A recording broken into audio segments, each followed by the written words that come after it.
Delphi back in 2017. The evidence includes 1,200 pages of material related to the Odinism theory.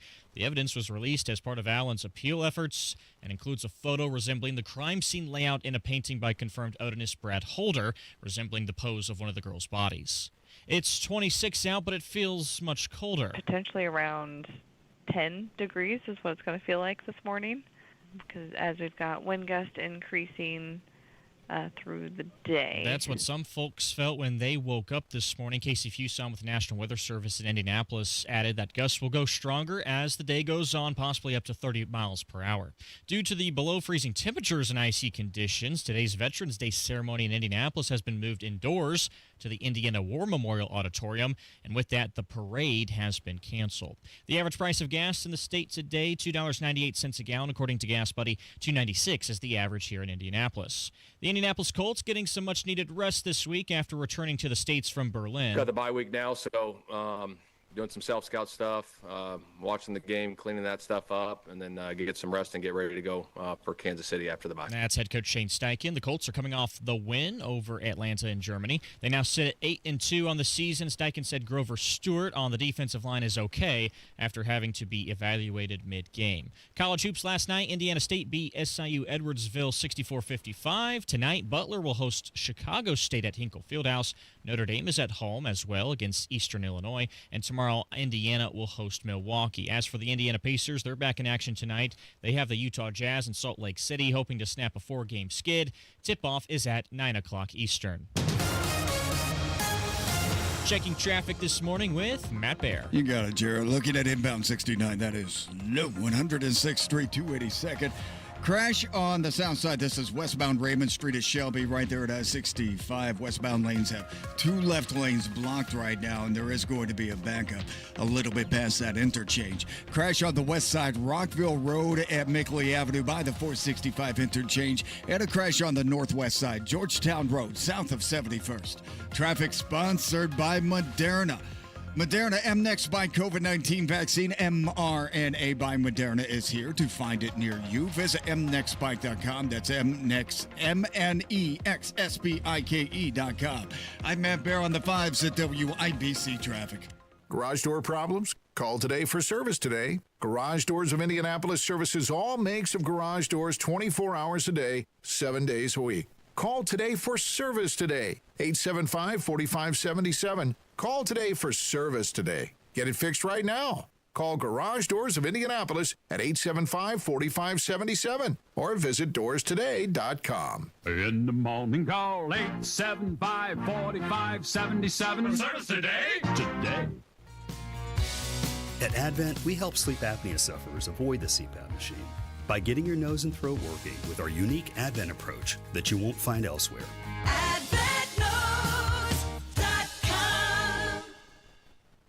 WIBC cares, and if you or someone you care about needs food assistance, we have resources for you, including food distribution locations with an interactive map. Also, learn how you can make a difference for friends and neighbors in need, all at WIBC.com. Replace old floors before the holidays with Drexel Interiors and get a free pad with qualifying purchase of new carpeting or luxury vinyl through November 15. Go to DrexelIN.com for details. Now the forecast from the American Standard Heating Weather Center. Breezy for Tuesday with winds gusting up to 30 miles an hour. Cloudy skies. There is a spotty chance of a flurry or sprinkle later on today. High temperatures in the lower 40s. I'm Wish TV's Storm Track 8 meteorologist Ryan Morse for 93 WIBC. I'm Jarrett Lewis on the level, on the go, and on WIBC.com. Time for Kendall and Casey.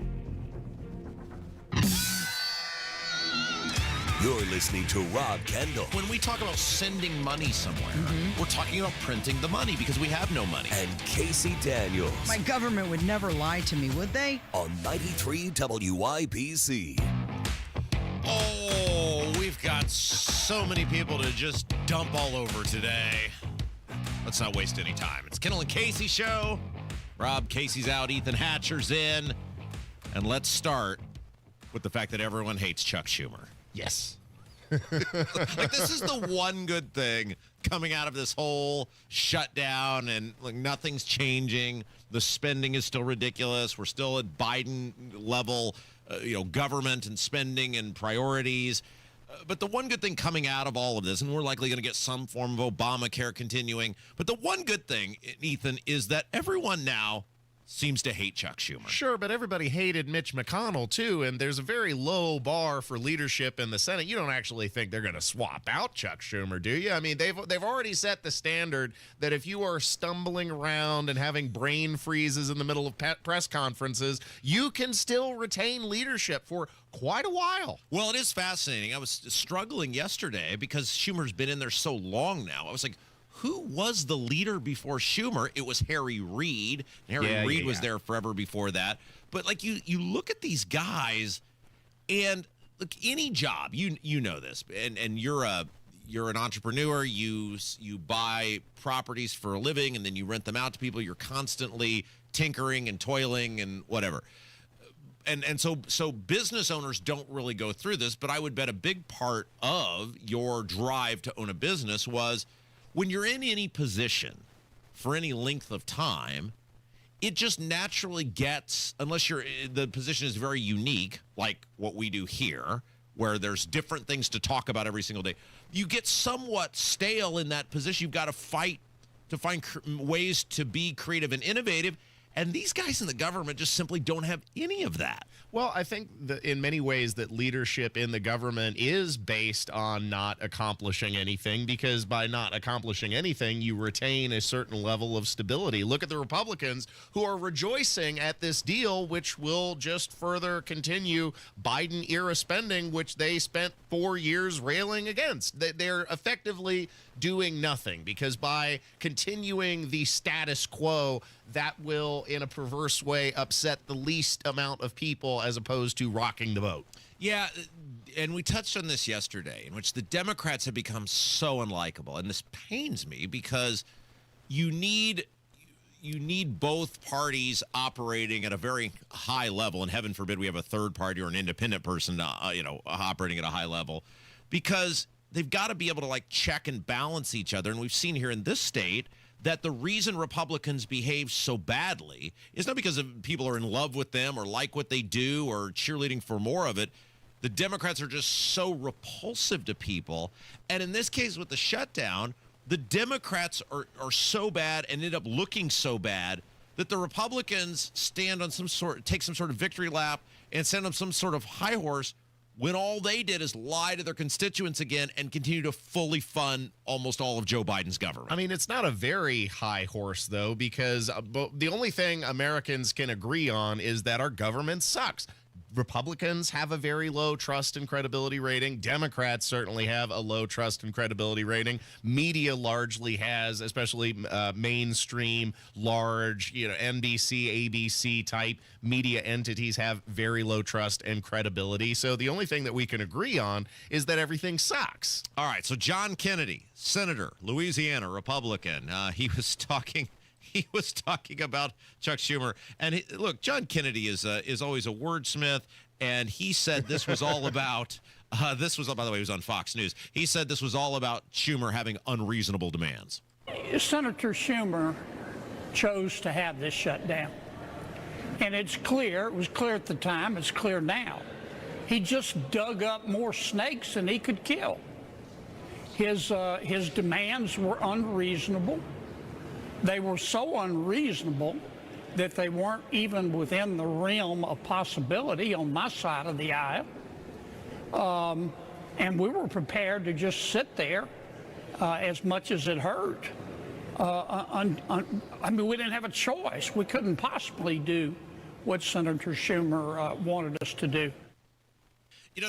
Years ago, I worked for a statewide office holder, and at one point I told this person, because they were Republican, I said, state auditor, I said, if you just hid in your basement for a year, you'd probably be fine. Like, the only way you can anger people or screw it up for yourself is to do something stupid.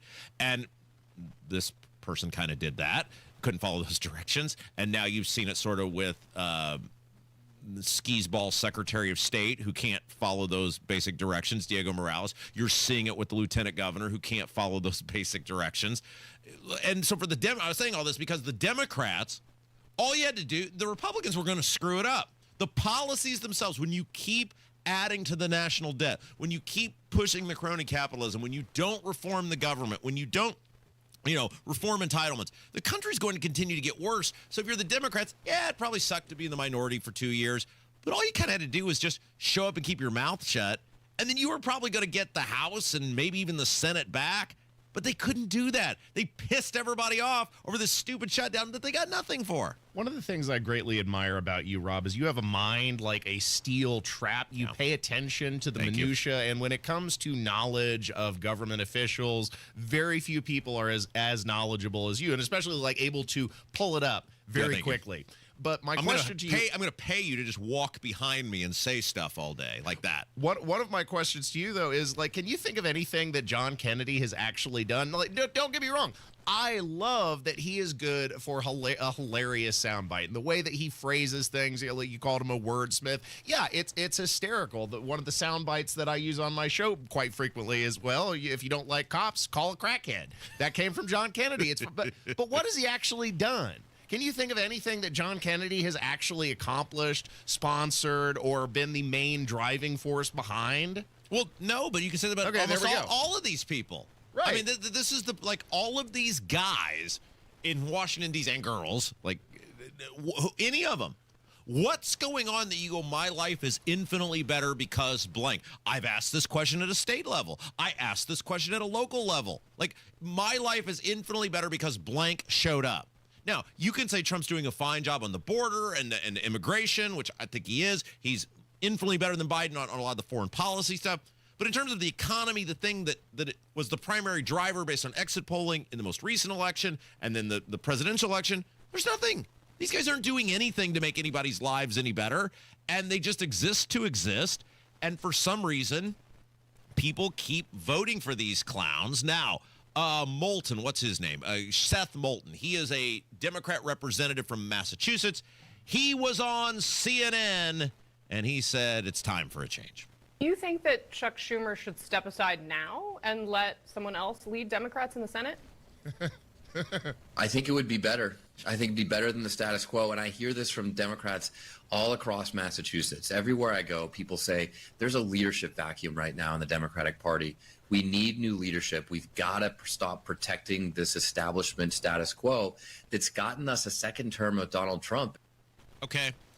And by the way, Adam Wren from Politico, who's been covering this and the meltdown on the Democrats, going to join us at 9:30. I'm going to ask him that question. Okay, they all want Schumer to go. Who are you going to put in his place? Like, who's there where you're like, boy, if that guy or that girl were there, things would be so much better. Like, who is it? The same thing with the Republicans. This is what I say all the time when, McConnell's gone, this will be great. They're not putting Rand Paul in charge. They're not even putting Ted Cruz or Mike Lee in charge. They're going to put some institutionalist in there whose first priority is protecting the donors and the lobbyists and the money train. Well, also part of the problem is that the radicals are also gaining lots of traction within the Democrat Party, much to the horror, I believe, of the Democrat establishment. But when it comes to superstars out of the Democrat Party, you got people like Kamala Harris running around and saying that the leaders are folks like Jasmine Crockett or Alexandria Ocasio-Cortez or Zohran Mamdani, the mayor of New York. Hey, real quick, before we go to a break, Chris Murphy, he's a senator. I think it's Connecticut is where he's a senator from. He was on with PBS. He was on PBS. And he doesn't sound like he's got a lot of confidence in Schumer either. Well, listen, I think we have a lot of work to do. This is not an acceptable way for our caucus to operate.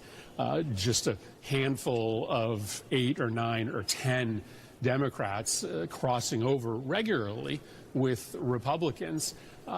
We've got to show some solidarity if we are going to save this republic. When we are divided like this, it accrues to the benefit of someone like Donald Trump, who is trying to destroy our democracy. So I know that Senator Schumer has a hard job, but this can't happen again. We have got to find a way to stay united. We aren't this weak, and that doesn't help anybody except for President Trump. Are you worried it could happen again? Do you have confidence in Leader Schumer? Well, I certainly do worry that it is going to happen again. And I think we have to have a hard conversation inside the entire caucus to come to some conclusion on how to make sure we stay united. Okay, let's take a break. Ethan's in for Casey. When we come back, look, Ethan, you and I can agree these politicians are all heinous, right? Very true. At a state level, a local level, the national level. And so I'm going to, look, I think I am coming around seeing how they get there and how they stay. I think I'm coming around to something that I never thought I would agree with, and I want you to either talk me into it or out of it when we come back on how we can maybe start electing better people. It's Kendall Casey Show, 93 WIBC. Holy cow! Another beautiful play for Indiana. A new coach, a new team, a new energy in Bloomington. You're going to see a bunch of guys that are all about winning. They play incredibly hard. Coach Darren DeVries is ready to write the next chapter in Hoosier basketball. We love what I think the fans are going to be able to see in terms of how we approach every game. IU basketball is back. Up next, Milwaukee, Wednesday at 7 on the home of the Hoosiers, 93 WIBC. You know exactly why you need to remodel that kitchen of yours. The space, it's outdated. You can't move around like you used to. It doesn't work like it needs to. You want to entertain and you want to improve your quality of life. This can happen, just not with the kitchen you have. You need to call Booher Remodeling, BOOHER, BooherRemodeling.com. They can take that old kitchen that's deteriorating and broken down and turn it into something that works for you and your family. Their 5-step design process from start to finish, the consultation, the preliminary design, the design development, getting all the documents together, and then getting it done. The best materials, the most skilled craftsmen in central Indiana. Booher Remodeling will guide you through the entire process, starting with a free initial consultation, and they stand behind their work with a 2-year workmanship guarantee. Create that new kitchen. Design experts can use an existing layout or begin completely from scratch. Talk to Booher Remodeling today. BOOHER, BooherRemodeling.com. That's BooherRemodeling.com. If you have Medicaid and are new to Medicare, you may qualify to enroll in a Humana Medicare Advantage dual-eligible special needs plan with a lot more benefits like dental, vision, and hearing, along with helpful support when you need it most. Now is the time to see if you qualify to enroll. It only takes a few minutes to find out if you're eligible. Our licensed sales agents are ready to help you understand your options. So this Medicare planning season, we can help you plan well. Learn more at humanaduals.com. Humana, a more human way to healthcare. Humana is a dual-eligible special needs HMO SNP plan with a Medicare contract and a contract with the state Medicaid program. Enrollment in any Humana plan depends on contract renewal.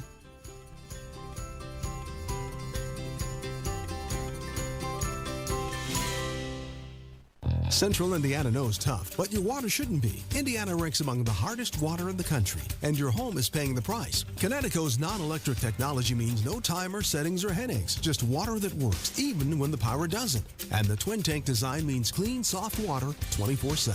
Kinetico water softeners are the solution, made in the U.S. Visit KineticoIndy.com and mention Made in the U.S. for an additional $250 off your purchase of a softener. Kinetico, American-made, Midwest tough. As a mom, comforting my family is what I do best. Vicks Vapor Stick provides soothing, non-medicated Vicks vapors in an easy-to-apply stick, and it dries fast, so there's no mess. I use it to comfort myself and my family. Thanks, Mom. Vicks Vapo Stick, soothing comfort for the whole family. And try Vicks Vapo Shower Max for steamy Vicks Vapors when you need more comfort for yourself. Use as directed. Why choose a Sleep Number smart bed? Can I make my site softer? Can I make my site firmer? Can we sleep cooler? Sleep Number does that. Cools up to 8 times faster and lets you choose your ideal comfort on either side. Your Sleep Number setting. Enjoy personalized comfort for better sleep night after night. It's our Black Friday sale. Recharge this season with a bundle of cozy, soothing comfort. Now only $17.99 for our C2 mattress and base, plus free premium delivery. Prices higher in Alaska and Hawaii. Check it out at a Sleep Number store or sleepnumber.com today. The Indy 1500 Gun and Knife Show is this Friday, Saturday, and Sunday at the Indiana State Fairgrounds. For hunting, sporting, and personal protection gear, visit the Indy 1500 Gun and Knife Show. Heating and air conditioning can be the largest investment you make in your home. Here at Family, we pride ourselves in offering many flexible options. Family Heating and Air is your trusted local independent American Standard heating and air conditioning dealer. Some folks are born made to wave the flag, ooh, they're red, white, and blue. And when the band plays, should we get rid of money in politics? We're going to debate that here in a second. It's Kendall Casey show. I'm Rob. Ethan's in for Casey. It is Veterans Day. Throughout the program today, we have tasked Kev with coming up with military-related themed music to pay honor to our veterans, and Ethan and I will have a little tribute to wrap up the show to all of our veterans. And so thank you to everybody who has served this country or is serving this country to keep us free. And whether we agree with the conflict they're involved with or not, I don't think any reasonable person doubts those people love the country more than anybody can ever express. And it is a level of bravery beyond understanding to the regular person what those people face every single day. So thank you to all of those people. Thank you for all their service. But is Fortunate Son a pro-military song? I thought that was a protest against the draft. It's military related, right? It's related. And look, I think you can make a compelling case that it sort of works the way it's supposed to work now, in which the people who go are the people who want to be there, the people who have the skill and the mindset, unlike at the time when that song was written, where people were forced to go. And I think the system works probably pretty well right now, and thanks to the very highly skilled people that choose to wear the uniform and don't get nearly enough thanks, we remain the freest, most amazing place on earth, and we're all lucky to be here. I just think it's interesting how these songs get co-opted when they're often meant as like a critique. It's kind of the same way that people laud Born in the USA from Bruce Springsteen, but of course it's a critique on the USA. Whatever. Sure. I mean, it's still a great song, and so is Fortunate Son. So I'm not complaining. Look, I just think it's interesting. We're trying here, Ethan. We're doing the best we can. You're like being the equivalent of the guy. Somebody brings you a pie, you're ill, and a dinner from KFC or something, and you're like, well, look, if they bought I don't me eat that brand of pie. I've never eaten cherry pie, or I can't believe you didn't bring me extra crispy. You brought me the regular chicken. Look, we're trying, Ethan. The thought is what counts. If they bought me a Baja Blast pie, yeah, I'd probably be giving them a little side eye. Well, this is why nobody helps you. Radioactive. Exactly right here. Hey, question. So one of the things that I was thinking about last night, because these politicians are so awful, and clearly on both sides, the shutdown was a complete disaster, and nothing's getting any better. Obviously the issue is the people that get elected, and it's easy to go, well, we should just elect better people. And on the surface, yes, that's correct. But then I was thinking about, like, when you look at the playing field and how tilted the playing field, there's a reason the incumbent reelection rate is so great, and one of them is that they spend however long they're in office, or they can spend however long they're in office, using that office to dole out favors to people who then contribute, who give them a gigantic leg up. And the Frank mail and all this other stuff. And so I was thinking to myself, and I hate saying this as a capitalist, because I think money is a form of free speech, but the money has so rigged the electoral system in this country.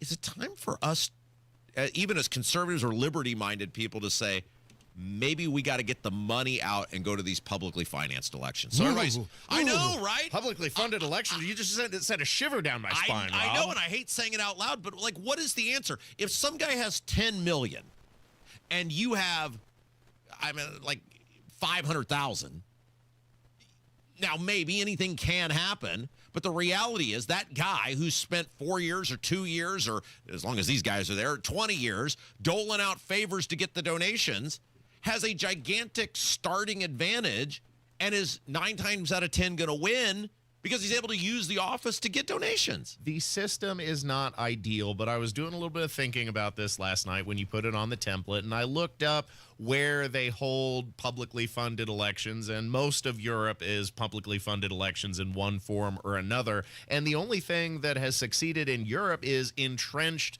leftism, because these publicly funded elections are doled out as a percentage of the vote. So when you get a party that captures a larger and larger percentage of the vote, they get a larger percentage of public funding. So what if the alternative in our American system is not a publicly funded election, but more election transparency? What if the congressmen wear a NASCAR suit with little patches of their sponsors on there, so at least we know who's paying for the team? So like if somebody gives you a certain amount, you legally have to, Jesse Ventura proposed that years ago. So like if, like say, any donation you get that's above $1,000, You got to wear a logo of that person so we know.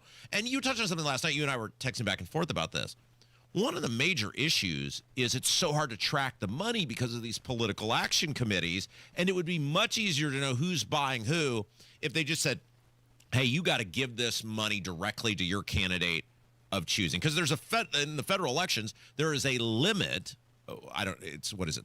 Well, I should know this because Isn't it $5,000? Well, no, it's raised because of inflation. I think it's $3,300 now. I'm trying to think back to the Gabe Whitley case and his non-existent donors. The numbers that he was putting down that were I think one of the things he was doing allegedly was too high on the donation list of the people who didn't exist. But I think it's $3,300 a cycle is the number now. Somebody can correct me if that's wrong. So $6,600 per year, or for the general and the primary. So $6,600, but the way they get around that is that these people give huge money to these political action committees who then swoop in and do the bidding of the candidate, but you can't track the money, or it's much harder to track the money. You hit the nail on the head. The PACs are a boondoggle because there's supposed to be a layer of separation between the political action committee and the candidate, but more often than not, especially the larger, more prominent PACs, act as a campaign arm for their candidate of choice, and there is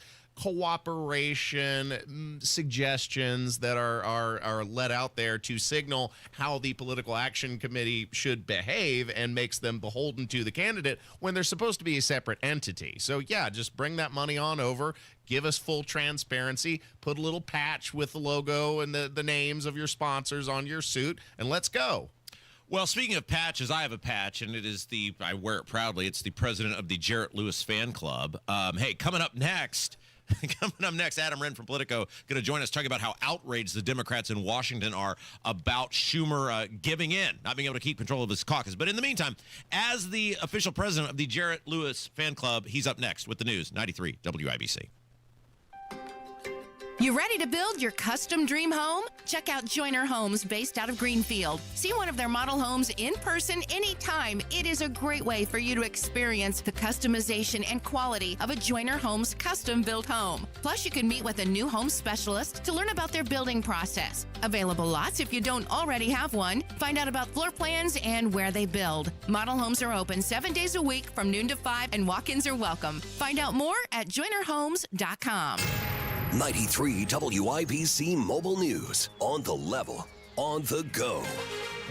It's now up to the House. I'm Jarrett Lewis. This report is brought to you by Gutter Helmet. Here's what's trending at 9:30. The House of Representatives is preparing to vote Wednesday on a Senate-approved plan that could end the ongoing government shutdown. Florida Congressman Brian Mast says he's confident they will be able to end the shutdown, but insists Republicans have been getting little help from Democrats. He tells Fox Business's Mornings with Maria that he believes Democrats are upset the government will be reopened because of political reasons. They want the pain on the American people to continue because they saw it as leverage. They said no less. You can see all the videos of them going out there saying that very thing. The Republicans, we don't want that pain on the American people. It doesn't make any sense. The Senate agreeing to move forward with the legislation after 60 senators voted in favor of ending a filibuster. Air traffic restrictions are set to increase today, with 6% of flights being removed across the nation's airports. We're learning that 5.2 million passengers have been affected by the disruptions of the government shutdown since October 1st. Now, the FAA has told us that anywhere between 20 to 40% of controllers have not shown up for work on any given day during the shutdown so far. President Trump saying this to Laura Ingraham. We should not have had people leaving their jobs. And what I basically did is say the ones that stayed, of which there were a lot of them, I'm sending them a $10,000 bonus. Where's that money coming from? I don't know. I'll get it from someplace. And the number of reductions will continue to ramp up like it did today to 10% by Friday. Fox Business's Kelly Saberi reporting. And a push is underway in Washington, D.C. to recognize nurses who served in World War II with a congressional honor. A coalition of retired military nurses are working to try and get that done. Now your opening bell report on 93 WIBC, brought to you by Absolute Wealth Management. The Dow is up 47 points, 47,368. The S&P 500 slipping down 12 points, 6,832. And the NASDAQ is in the red, 95 points to 25,611. I'm Jarrett Lewis on the level, on the go, and at WIBC.com. You've got your whole life ahead of you, so choose a Medicare plan you can count on. If you're living with a chronic condition like diabetes, chronic heart failure, or a cardiovascular disorder, you might count on extra support with your health care too. That's why United Healthcare offers chronic special needs plans with extra benefits and a large provider network to choose from. Visit uhc.com/Medicare to find out if you qualify today. United Healthcare Medicare plans. It's Medicare coverage Indiana can count on. Provider network may vary in local market. Giant list of reasons why I trust Window Nation. They did such an awesome job replacing the windows in the front of my house. My old, drafty, cracked windows. Came in within a day, put in some new windows, left my house cleaner than before the install. Recently ranked highest on Forbes' list of best window installation companies. So you know you can trust Window Nation for high-quality, affordable windows. They have an A-plus rating from the Better Business Bureau.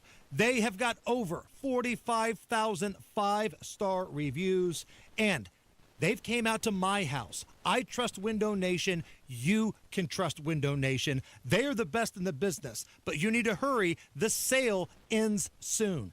50% off all window styles and 0 interest financing for 5 years. Schedule a fast and free estimate right now at windownation.com.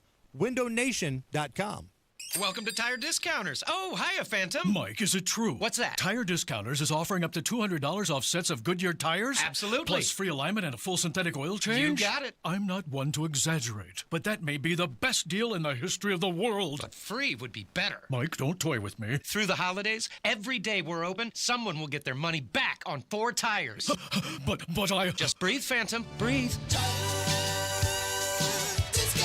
No purchase necessary. Ends 12/31/25. Visit website for details. Truck drivers, the holiday rush is here. Take advantage by becoming a Schneider driver. By driving for one of America's busiest carriers, you'll stay busy during the holiday season and throughout the new year. Plus, as a Schneider driver, you'll have access to top quality driver support and newer equipment spec'd with the latest safety and comfort features that drivers want. Don't wait. Get a jump on 2026 by exploring jobs in your area today at SchneiderJobs.com. That's SchneiderJobs.com. What's Jeff Saturday up to these days? Retiring from football means a lot of things for a guy like me. It means more time to pick up some hobbies, like baking, puzzles, and some gardening. It also means pinching pennies. And that's why I look for unclaimed property at IndianaUnclaimed.gov. Look, it's your money, and they want you to have it. So check IndianaUnclaimed.gov or text Jeff to 46220 and search now.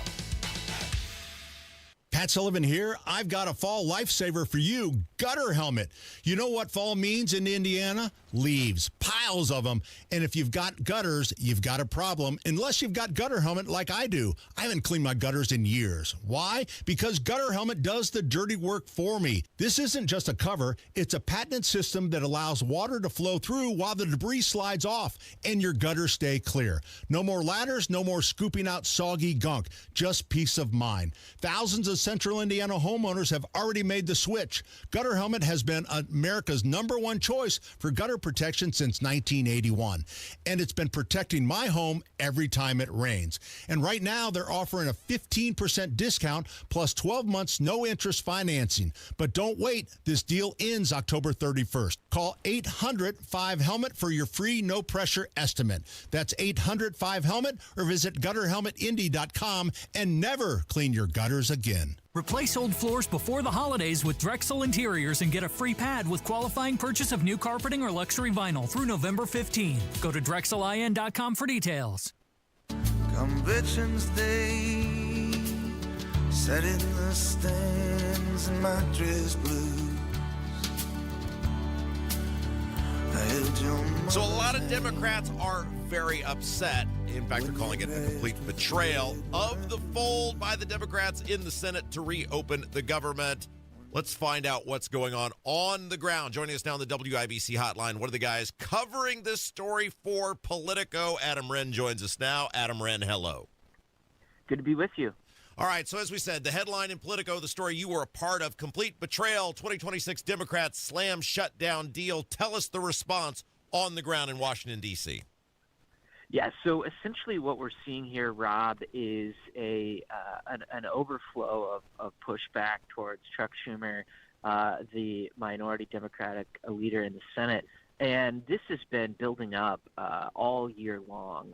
Earlier in the year, a number of frontline Democrats who are maybe a little bit to the left or just want to see more fight of Donald Trump in Washington felt that Schumer caved in an earlier budget deal. And so they really wanted this time to see him fight. And then, quite frankly, Schumer has been trying to hold on to his job all year long. You have people, Senate candidates across the map, people like Mallory McMorrow in Michigan, who's running for the Democratic Senate seat there, people like Abdul Saeed, who's also running there to replace retiring Democratic Senator Gary Peters, or in Texas, where you have James Tallarico. All of these people are saying that Schumer folded. And not only that, but they're saying that they would not elect him leader if they themselves won their election next year. And so all of these people are frustrated with him. They feel like, what did we shut down the government for if we're not getting anything? I mean, essentially what they're getting is a handshake deal that there will be a vote on an ACA Obamacare extension for a year and 40 days. And then they're reopening the government. We're going to do all of this over again in February. And so they feel like this is a little bit silly. I mean, polling does show that Democrats have won the shutdown in terms of public support and raising the issue of health care. But I mean, what is that worth to their average constituents, they're asking? Adam Wren is our guest of Politico. He's part of a new piece out, Complete Betrayal, 2026 Democrats Slam the Shutdown Deal. What did they just want Schumer to keep it shut down forever? Like, in their mind, what should he have done? They believe that based on the results of last Tuesday's off-year elections and the public polling, that they had the position to fight for some kind of concessions from Republicans. Look, President Donald Trump has acknowledged that the shutdown hurt Republicans in last week's elections. And so what they were hoping for is for Donald Trump to kind of break ranks with his own Republican leaders in the Senate and the House, and to essentially say, look, ignore these guys, let's cut a deal with Democrats. And that would have made Speaker Mike Johnson look bad, Majority Leader Thune look bad. And so that's kind of what Democrats were counting on. But instead, what Trump said was, we need to nuke the filibuster to make sure that we can do this without the help of Democrats, that we can reopen the government without them. And so in some ways, Democrats miscalculated there. They were hoping on the Republicans to cave. Adam Wren is our guest from Politico. So did Schumer actually have the ability, walk our audience through how this works behind the scenes? Did he actually have the ability to tell people, no, you're not voting for that? Is he that powerful? No, and that's the problem, is he wasn't able to keep his caucus. He wasn't able to keep his caucus together. I mean, there are upwards of 10 Senate Democrats, moderate Senate Democrats, centrist Senate Democrats who wanted to cut a deal to get the government open. I mean, look, the skies are a mess. It's impossible. I had to drive 12 hours back from New Jersey a couple of weeks ago, covering the off-year elections there to get back to Indiana so I could trick-or-treat with my kids on a Friday night.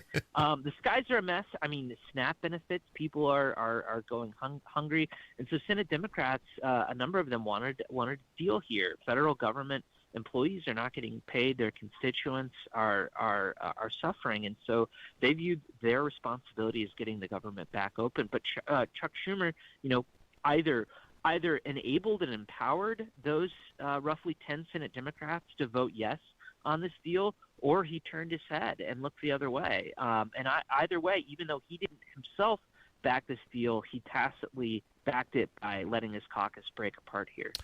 So who do they want? Like, who is the shining star that they go, well, if so-and-so were just in charge, it would have been so much better? Well, there are, a number of potential candidates. Chris Van Hollen, the senator from Delaware, has tacked noticeably left this year. He's called the conflict in Gaza a genocide waged by Israel, and that is something that the left wants to hear. Something that progressive members of the Democratic Party want to hear. And so there's some speculation, that he could potentially wage a battle here. But look, I mean, we saw Nancy Pelosi step down a while ago. We saw her actually retire after last year's last week's results in New Jersey and Virginia. And so essentially, Schumer is a man who doesn't have a lot of time left, whether he likes it or not. He is largely out of step with his caucus on any number of issues, and his days are limited. Okay, so that was my next question. I mean, is he going to even run again? And if so, I mean, everybody assumes it's going to be AOC. Can he beat her?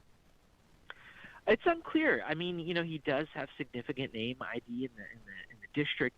There are questions about whether, AOC could potentially run for presidency. You're going to see, 30 Democrats potentially seek the presidency in 2020 because there are no downsides. There are no incentives not to run for president.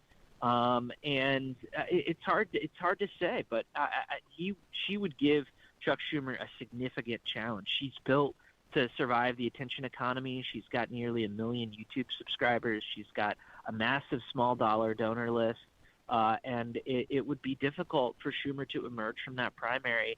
And he wouldn't really control his legacy. He would be the guy who lost rather than the guy who climbed the ranks of power and stayed there for a really long time. Before we let you go, do the Democrats feel they're going to get a vote on Obamacare? I mean, I know they'll get something in the Senate, but Mike Johnson was basically today, or yesterday, I'm not sure we're doing that. Yeah, it was funny. He said, I'm not committing to do it, and I'm not committing to do it. You wonder if that was a Freudian slip. He didn't say, I'm not committing to do it, and I'm not committing to do it. He just says, I'm not committing, and I'm committing.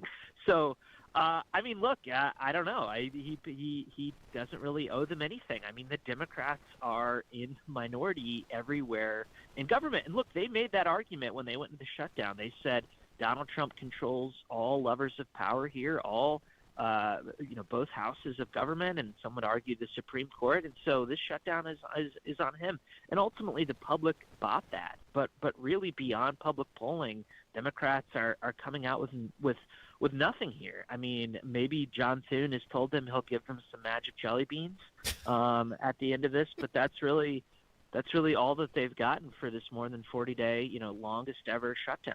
All right. If people would want more of you in their life, Adam, how can they find you? Yeah, they can find me on X at Adam Wren. That's W-R-E-N like the bird. And all of my content is there. Adam Wren, Politico in Portonville. Thank you, my friend. Good to be with you. Yeah, 93 WIBC. It's Kendall and Casey Show. Coming up on Tony Katz today, will the House work to reopen the government? That's after the news at noon on 93 WIBC. Energy slipping? Losing your edge? It could be low T. Take action. Synergen X and Low T Center offer a quick free T test. Get pharmaceutical-grade testosterone, never compounded, personalized by experts just for you. Most insurance covers it. The best you is waiting. TRTMVP.com. What if you could have reliable and intelligent Wi-Fi? And get this. What if you could keep it at the same price for 5 years? That's the Xfinity 5-year price guarantee. 5 years of Wi-Fi that boosts speeds to the devices that need them most. That finds and fixes problems before you even notice them. Like super intelligent Wi-Fi with a sixth sense. And that keeps you gaming in the fast lane, even when the whole family is banking on bandwidth. All your devices working in perfect harmony for 5 whole years. And here's the best part. No annual contracts, no hidden fees, and our best equipment included. Hey, let's face it, a lot can change in 5 years. Kids grow taller, dreams grow bigger. But your Wi-Fi? It would stay reliable and the price would stay put. The Xfinity 5-year price guarantee. Lock in your price and unlock the possibilities. Xfinity. Imagine that. Select plans only. Restrictions apply. Don Fisher for QC Kinetics. I was struggling with chronic knee pain and wasn't encouraged with the options of risky surgery and pain pills. QC Kinetics offered the best option for me, cutting-edge regenerative medicine. Their non-invasive treatment stimulated my body's own biologics so I could be pain-free and get back to doing what I love, playing golf. QC Kinetics has a fantastic success rate, and it's clear to see why so many Hoosiers are happy to tell their story of how they reclaimed their lives with the QC Kinetics approach. Ready to live your life pain-free? Go to qckinetics.com/Indianapolis or call 317-559-PAIN and get a no-obligation consultation. QC Kinetics uses the latest technologies, whether it's stem cell, PRP, plasma, or a number of other advanced therapies. Call QC Kinetics. It'll be the best call you will make. Get back in the game, whatever that is for you. Call 317-559-PAIN. Food insecurity is an urgent problem, one that impacts real Hoosiers. You can help today. Gleaners needs donations. Your contribution goes further with Gleaners. For every $10 you give, Gleaners leverages their resources to turn your $10 into $90 worth of groceries for families who desperately need help right now. Your gift benefits local community members, and every dollar counts. Gleaners also needs volunteers now to help with warehouse distribution. Go to gleaners.org and donate or get involved today. Hey, it's Big Joe for Absolute Comfort, your trusted independent American Standard Air dealer.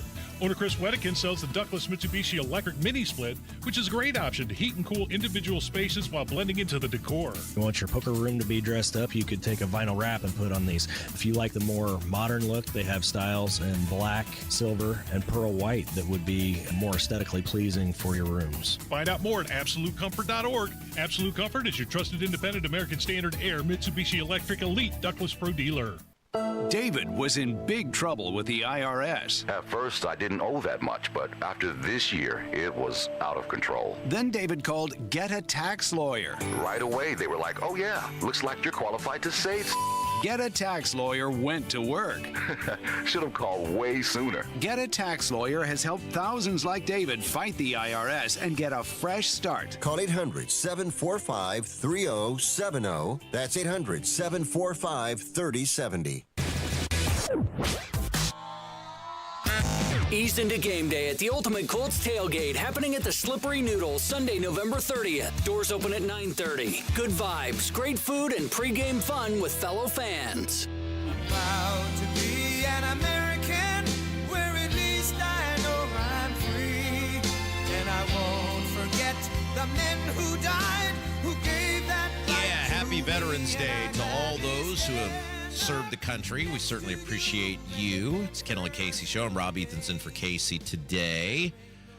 Okay, so Trump is really all in on this 50-year mortgage thing, and this is fascinating to me. By the way, speaking of this, because this could have a profound impact on our economy if they go forward with this. Mark Dietel, our old pal, real estate guru extraordinaire Mark Dietel will be with us at 10:30 to kind of talk about from the impact this might have on home buying, on home selling, on the economy, all sorts of stuff. So that'll be a fascinating conversation. But you know this, Ethan. Sometimes with Trump, he'll say things, and I think he's sitting there like, oh, this will be funny. It's like an episode of Impractical Jokers. Now I'll fill in the blank, and he doesn't intend to do any of it.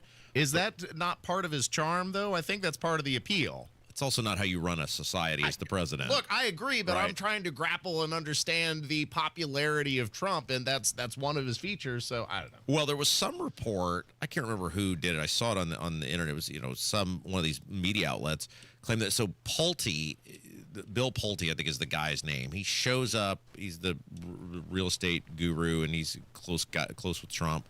I can't remember if he has an official position in the Trump administration or not. I think that's the guy's name. Anyway, he shows up at this event, the report says, I believe it was at Mar-a-Lago, and he's pushing for this, and he has this sign that says or this poster board that says something like great American presidents, and it's FDR with the 30-year mortgage, and then it's basically like it's somehow, saying the 50-year mortgage would be Trump.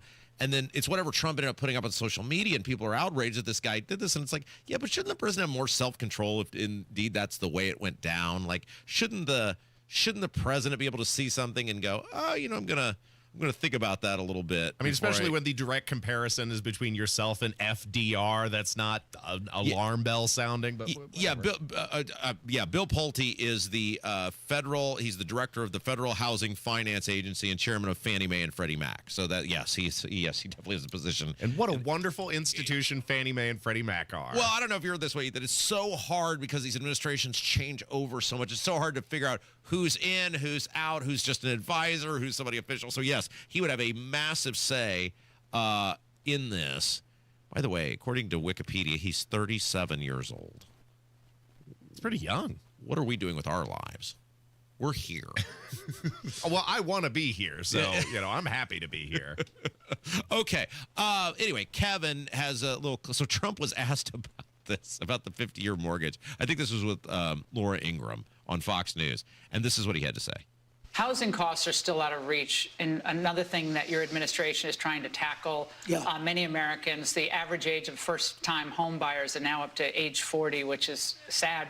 The country you and I grew up in. I inherited that. Look, you have to understand. Right, but let me get to the question, though, because your housing director has proposed something that has enraged your MAGA friends, which is this 50-year mortgage idea. So a significant MAGA backlash, calling it a giveaway to the banks and simply prolonging the time it would take for Americans to own a home outright. Is that really a good idea? It's not even a big deal. I mean, you go from 40 to 50 years. And what it means is you pay something less from 30. That some people had a 40, and then now they have a 50. All it means is you pay less per month. You pay it over a longer period of time. It's not like a big factor. It might help a little bit. But the problem was that Biden did this. He increased the interest rates, and I have a lousy Fed person who's going to be gone in a few months. Okay. He appears to have no idea how this works. And like I said, Mark Dietl's going to be with us to tell us how this works. He appeared to be totally clueless. Like, he thinks there's some 40-year mortgage that people are getting. That 30 is now, for most people, the pretty high standard. And he just appeared totally out of touch with reality in that response there. You're not paying substantially less per month with a 50-year mortgage. However, you are paying substantially more for the value of your house over time. I believe it's something like 2 to 3 times the value with interest over time, especially over a 50-year mortgage. That's the part.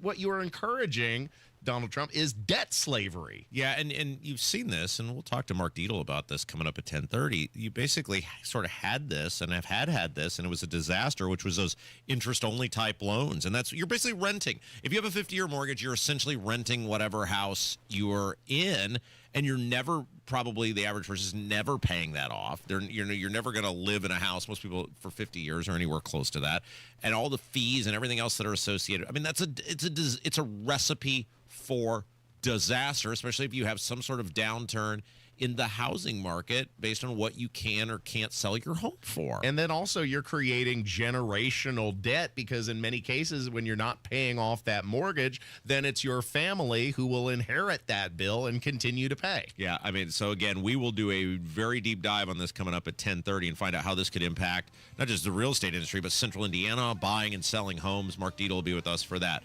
Okay, let's take a break. When we come back, we're going to do one of our all-time favorite things. We're going to take a big old dump on a local politician.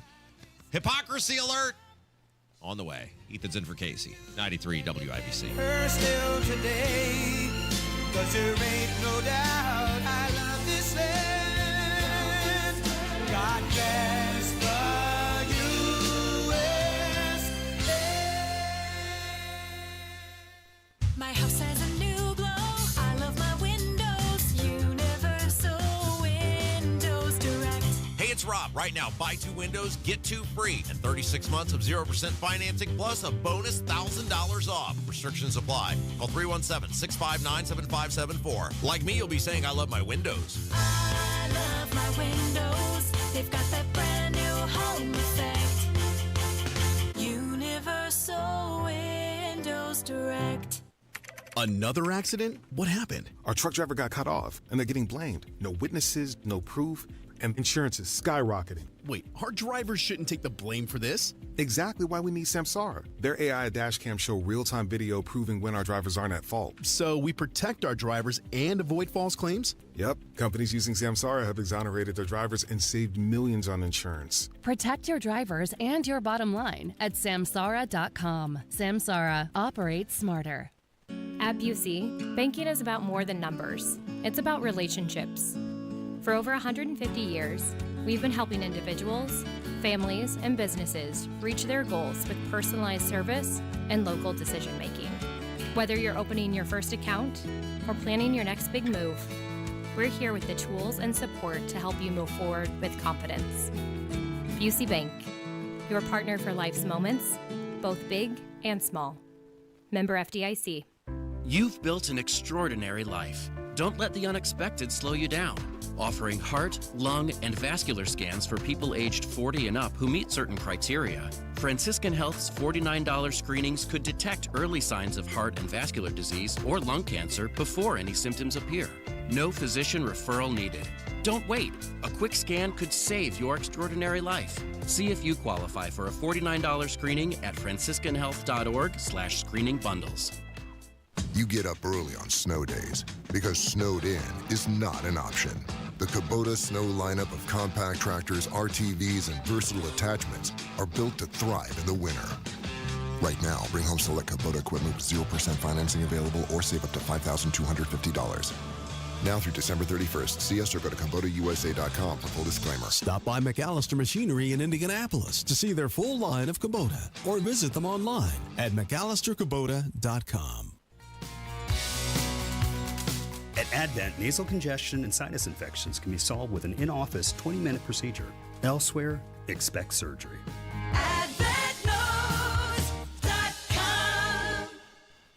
Need to sell your home without the hassle? Sell your home to people you can trust. Call Simple Quarters, 317-900-HOME. Simple Quarters, sponsor of Fill Up in the News with Tony Katz.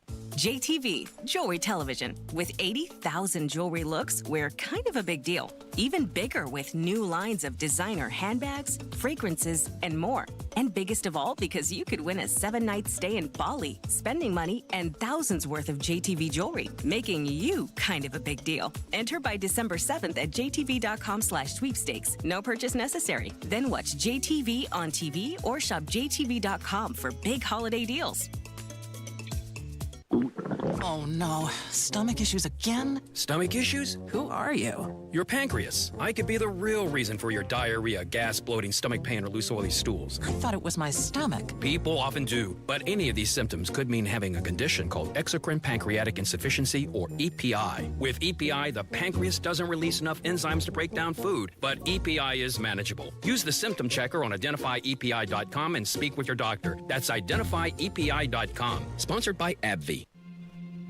We all come together and stand together to serve our veterans. We invest in the latest technology. We take the time to train the next generation of doctors and nurses. We work together to make sure we heal their bodies and their minds. This is our mission. More than 300,000 of us working as one, together with families and loved ones. No matter where they live in this country, we'll be there. We stand strong, united. Stand with us in caring for our veterans. Tomorrow might be the last day of the government shutdown. I'm Dave Anthony, Fox News. I am truly elated that our government is going to reopen. For all of the millions and millions of Americans now, will have their lives brought back to normal. Democratic Senator John Fetterman on Fox the morning after he and 7 others bucked his party and joined Republicans in a Senate vote approving funding through January 30th. The bill also funds the military and SNAP food assistance through next September. Fox's Aisha Hasni's at the Capitol, where a House vote's expected tomorrow. President Trump backs this deal, and the House Freedom Caucus is also playing ball. There is hope that the conference is on board, minus maybe a Thomas Massie. The Speaker can only lose 2 of his own members if all Democrats vote no, and right now, you guys, the Democrats are whipping a no vote. Do expect, though, a few moderates on their side to support this deal as well. Many Democrats, though, are angry. The bill does not include what they have demanded now 42 days in this shutdown. An extension of Obamacare subsidies set to expire December 31st, driving the cost of coverage higher for millions of Americans. What happens at the end of January if there's a stalemate over funding again? President Trump tells Fox. We're trying to put in a bill, as you know, the bill or a bill, that you can never do that again. You can't just shut down the government because you're trying to renegotiate a deal. Well, until the government reopens, air travel will remain stressful. The cancellations and delays piling up again today, more than 2,000. And Fox's Mark Meredith reports. Ground delays or stops are possible at major East Coast airports, including New York's LaGuardia, Boston Logan, and Washington's Reagan. It's because a number of air traffic controllers are calling out sick amid the shutdown still going on at this point. There's controllers calling out, and President Trump is saying it's unacceptable. He posted on Truth Social, all air traffic controllers must get back to work now. The president wants to give controllers who stayed on the job $10,000 bonuses, and soon the president will travel to Arlington National Cemetery. Next hour, he'll lay a wreath on this Veterans Day. America's listening to Fox News. 93 WIBC Mobile News. On the level, on the go. A violent Monday night in Indy. It's 29 in the Circle City. Skies cloudy this morning. Wind gusts will pick up as the day goes on. Today's high at 40. I'm Jarrett Lewis. Here's what's trending at 10:02. IMPD is investigating 4 separate shootings from last night into this morning. In a shooting on the city's near east side, a man died just after 3 a.m. Another person was shot and killed on the city's northeast side about 2 hours later. Then multiple people were injured in shootings on the west side and the near south side early this morning. IMPD is investigating and looking for suspects. Senators voting 60-40 Monday night to end the record-long government shutdown and send a funding bill to the House. Indiana Senator Todd Young told Wish TV what he suggests they do next. Now I think the next step, now that we've funded our air traffic controllers and our men and women in uniform and paid for these essential services in the near term, let's move on and deal with some of the more substantive concerns that Americans want us to focus on. The House is expected to vote on the bipartisan measure by Wednesday. If it passes, President Trump is likely to support it. You're going to be waking up to some chilly mornings in Indiana. John Herrick explains. Temperatures are expected to keep hovering around the freezing mark, both early in the mornings and late in the evenings. Casey Fuson at the National Weather Service in Indianapolis says the winter coat and gloves are valuable things to have. Yes, you'll want to keep them handy, as we are just in that fun time of year where it keeps going back and forth between cold and just kind of chilly. She says most of the state will have highs reach into the 60s by the end of the week, with rain being possible starting Saturday. John Herrick, 93 WIBC Mobile News. The Indianapolis Colts have a bye this week. That's some much-needed time for rest and recovery. Head coach Shane Steichen addressed the 7 sacks given up to the Atlanta defense during their win in Germany. I don't have a huge level of concern. I think, when you see the stat line of sacks, I think every sack has a story to it. And I always look at myself first, and there's certain calls that I could have called better. The Colts will face Kansas City on the road on the other side of their bye week. As for the Indiana Pacers, they're hoping to snap a 4-game losing streak this evening. They are in Utah to face the Jazz as their West Coast road trip continues. I'm Jarrett Lewis on the level, on the go, and at WIBC.com. Kendall and Casey back in 1 minute. Are you about to make a $100,000 Social Security mistake? And the worst part, you'll never even know it. The biggest mistake with Social Security isn't when you file, it's how Social Security is impacted by your IRA and 401k withdrawals, taxes, and even your Medicare premiums. One tiny oversight, and most people make this one, could cost you 6 figures in lifetime income. Do you hear me? 6 figures in lifetime income. But you can avoid this with a free Social Security analysis from Bill Demery, your retirement guy in Indy. This isn't some generic report. It is customized for you, and it's absolutely free. Even if you're not a client, it's free. And if you've saved at least $200,000 but have not yet filed for Social Security, call right now, 317-648-5120. Get that free analysis, 648-5120, or visit yourretirementguy.com. You're listening to Rob Kendall. When we talk about sending money somewhere, we're talking about printing the money because we have no money. And Casey Daniels. My government would never lie to me, would they? On 93 WIBC. Nothing matters, and what if it did? Nothing matters, and what if it did? It's Kendall and Casey Show. I'm Rob. Casey's out. Ethan Hatcher from Saturday Night on the Circle in for Casey today. So there's a famous John Mellencamp album from the early 1980s, and that was the name of the album, right? Nothing matters, and what if it did? And that's where we're at with our government. And one of the things that I think is so frustrating is that people's word means nothing anymore. And this is what we are seeing time and again. I mean, it's all sorts of different topics, but you're seeing this with this congressional redistrict plea from the Trump administration, supported by the governor, in which people are just doing the exact opposite of what they've boldly and publicly professed. And it's just like, well, whatever, I'll make up some excuse. And we're so team sport oriented now in our politics that we don't hold people accountable for the, whatever you want to call them, the lies or the hypocrisy or the double speak or the disingenuousnness. We don't hold anybody to account. As long as they're on our, quote unquote, our team, we just cheerlead whatever the thing is. And what people are not realizing is if they'll do it on this and you let them get away with it, they'll do it on everything, and eventually it'll be something you don't like. You get the government that you deserve, and we have set the expectation by continuing to support politicians no matter how dishonestly they behave. We did it.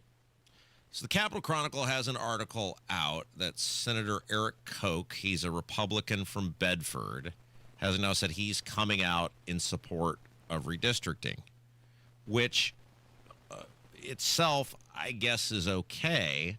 The problem is he was one of the guys who was the sponsor. He was the Senate sponsor of the 2021, essentially the maps, right? The bill that drew and brought into law our new state and legislative congressional district maps. He helped put it together. And I'm going to read you his quote, and then I'll give it back over to you. This is what he said in 2021. Quote, according to the Capitol Chronicle, this is October 1st of 21. The bill before you today is a result of a careful collaborative effort, and I believe it will serve our state well, and this is the key, in the decade ahead. So we go through all of this process, the testimony, the meetings across the state, the debate back and forth. The guy who's the sponsor of the bill comes out and says, this is great. It will help us for a decade. And then, and I think what's most frustrating is we're, almost 6 months into this stupid redistricting process now. It takes him 6 months, and then finally he goes, oh, I heard from so many of my constituents. I felt I had to do it. Bull. Yeah, isn't that pathetic that he's trying to say that it's a constituent demand? It's not a constituent demand, and it's funny that he said the previous maps serve Hoosiers well, so is his belief that he constructed a faulty map? Because the only way that I'm going to accept any flip-flopping from this guy is if he admits that I did a terrible job the last time and we need to correct my very egregious mistakes, because you can't hold two opinions at the same time and say, well, the map that I drew serves Hoosiers well, but now we got to throw that out and redraw the lines in a different way. Yeah, and this is what these, whether it's Craig Haggard coming on our show, the state rep from Mooresville, and lying about saying, oh, the maps are great, I'm not in favor of redistricting, or Jim Lucas. And these people they've recognized, I'll just come up with whatever excuse I want, and there's enough people on my team that are for it that on social media they'll pat me on the back and go, great job, Jimmy. You did it. You showed them. You're excellent. Saying that the constituents demanded is especially brazen when we've seen now on multiple listening sessions that have been hosted by legislators or these interest groups, Hoosiers who attend these events are more often than not speaking out against redistricting. There is not broad desire to redistrict, even among Republicans. And sure, there are a dedicated minority of Republicans who are all in on redistricting, but they are not the majority voice on this issue. Yeah, you hit on an interesting point, which is none of these people who are in favor of redistricting have produced any of these emails or phone calls that they're tracking. There's no numbers, right? Like, here's the 1,000 emails I've gotten in support of this. You know who has produced evidence is the people who are against it. They've supported these town halls, these group meetings. And again, I come back to these people, they're spineless. This is why our state's in the shape it's in. This is why on property taxes they gave in. They're just doing it on the opposite side now. On property taxes, they were totally petrified of the mayors and the school people. And so they screwed you. And in this case, they're totally petrified of some imaginary, which it's ridiculous, but some imaginary heavy hand from Donald Trump. What's he going to do, invade Indiana? And yet they just, these people, whether it's one side or another, they'll find a reason to fold, and then they'll spin it to you like they've done something great to help you. Well, he's definitely not going to invade, but he very well may cut off the faucet of federal funds, which these people are totally beholden to. Look at the enormous federal spending that helped destroy the city of Indianapolis by funding the Blue Line and funding the Red Line and funding some of these other ridiculous transit expansions across the city. I think there were some federal funds that were involved in installing the bike lanes and changing over the two-way streets on Michigan and New York. So their fingerprint is all over this stuff, and the legislators are desirous of as many federal dollars as they can possibly get. And Donald Trump has made the threat that he is going to intervene in the financial well-being of Indianapolis if these Republicans don't hop in line.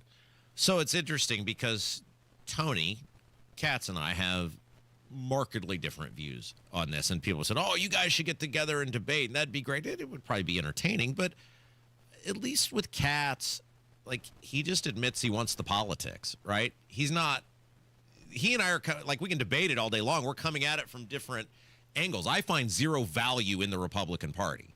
I find zero value in Republicans, 2 more Republican seats, because I think they've proven in Washington won't make my life any better. Tony admits, hey, I want it for the politics.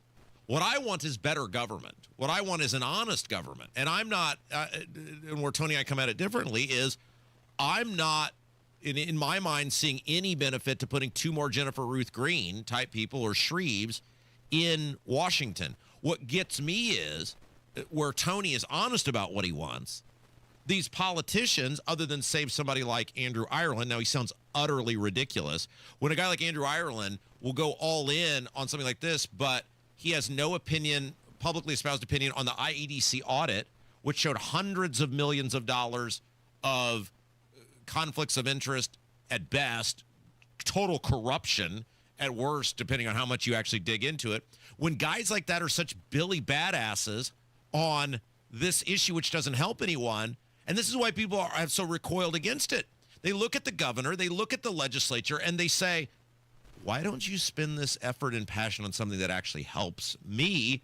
And they're basically getting a middle finger stuck back in their face. Well, middle finger is an excellent metaphor because I find Tony Katz's position so interesting, and you guys really are kind of on polar opposite ends of this issue, which is funny when people say that WIBC radio personalities are bought and paid for and we're all shilling for the same cause and the same issue, and nothing could be further from the truth. But Tony Katz's takeaway from the Greg Good listening session out in Terre Haute, after he admitted that not one of the more than 70 constituents who stepped forward supported congressional redistricting, and he said all those folks should kick rocks. The Republicans should redistrict anyway. At least he's honest about his point of view. Yeah, but which is more than you could say for a lot of these politicians, and especially what was the guy's name again? Koch. Yeah, Eric Koch. Yeah, that's right.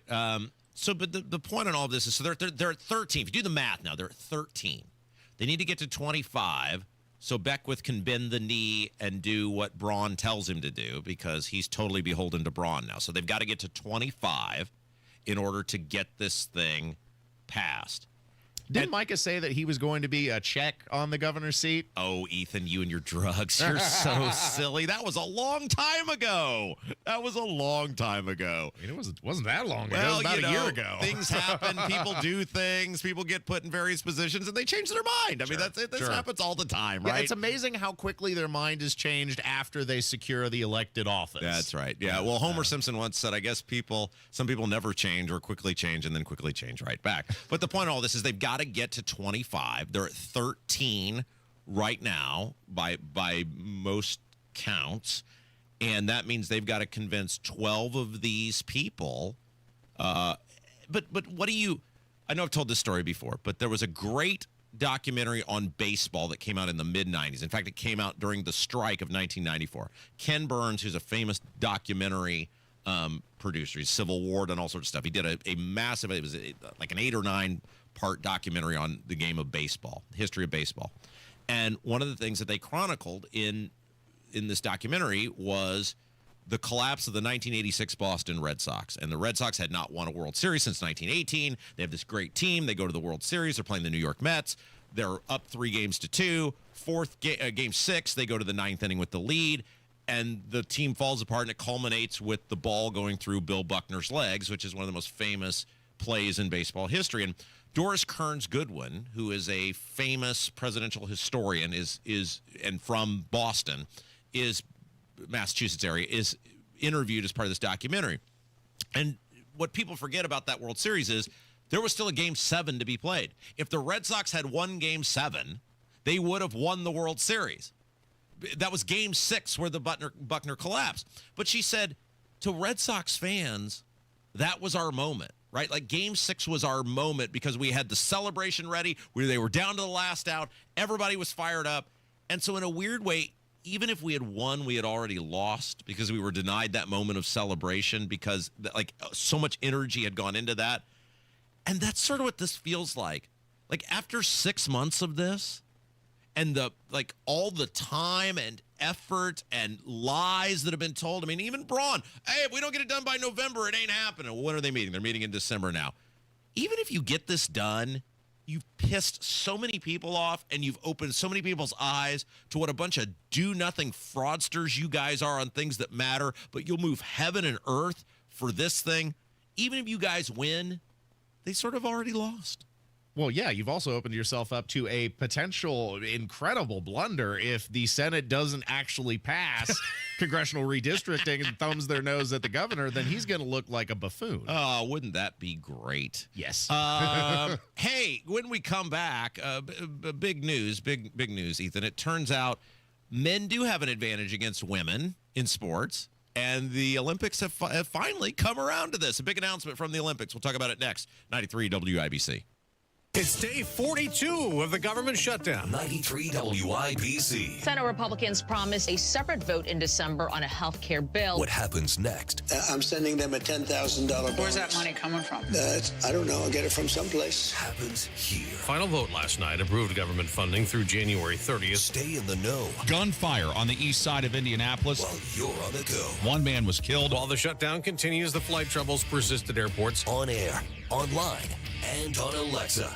Look, switching point of sale systems is a total nightmare, right? But here's the thing. Shopify POS makes switching easier. A Shopify POS expert, a real human being, helps with setup and data migration. No need to be your own tech support, because with Shopify POS, you get support for free. You'll also get a free card reader and 25% off POS subscription fees. Switching your POS is easier with Shopify. Eligibility requirements apply. To learn more, visit shopify.com/switch now. That's shopify.com/switch now. As a mom, comforting my family is what I do best. Vicks Vapor Stick provides soothing, non-medicated Vicks vapors in an easy-to-apply stick, and it dries fast, so there's no mess. I use it to comfort myself and my family.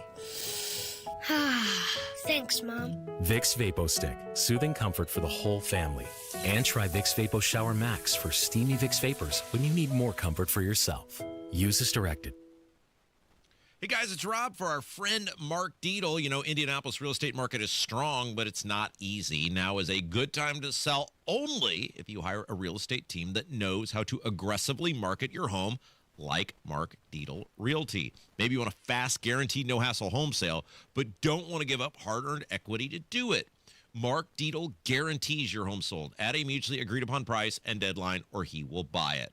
Listen to what Neil in Indianapolis had to say about working with Mark Dietel. I'd already moved and listed my old home with an agent friend for 60 days. Not happy, I decided to evaluate the Mark Dietel marketing plan, and I switched. To my relief, after about 15 days on the market, the Mark Dietel team sold my home as is for the price I needed.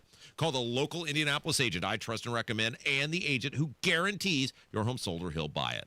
Call Mark Dietel 317-755-4232 for all the details, or go online to markdietel.com. That's Mark, Dietel.com. Replace old floors before the holidays with Drexel Interiors and get a free pad with qualifying purchase of new carpeting or luxury vinyl through November 15. Go to DrexelIN.com for details. This hour powered by Family Heating and Air, your American Standard Air dealer. Nobody cares for you like family.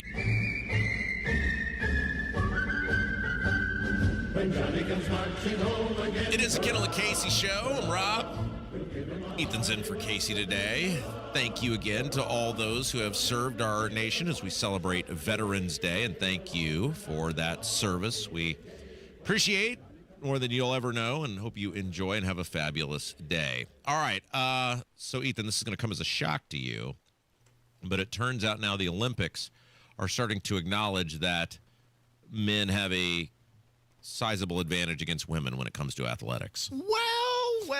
Well, who would have guessed that there is a biological difference between males and females? I never would have suspected. It's incredible that after much research and much debate, the Olympics have come to the conclusion any normal, common sense American with their head on their shoulders already knew.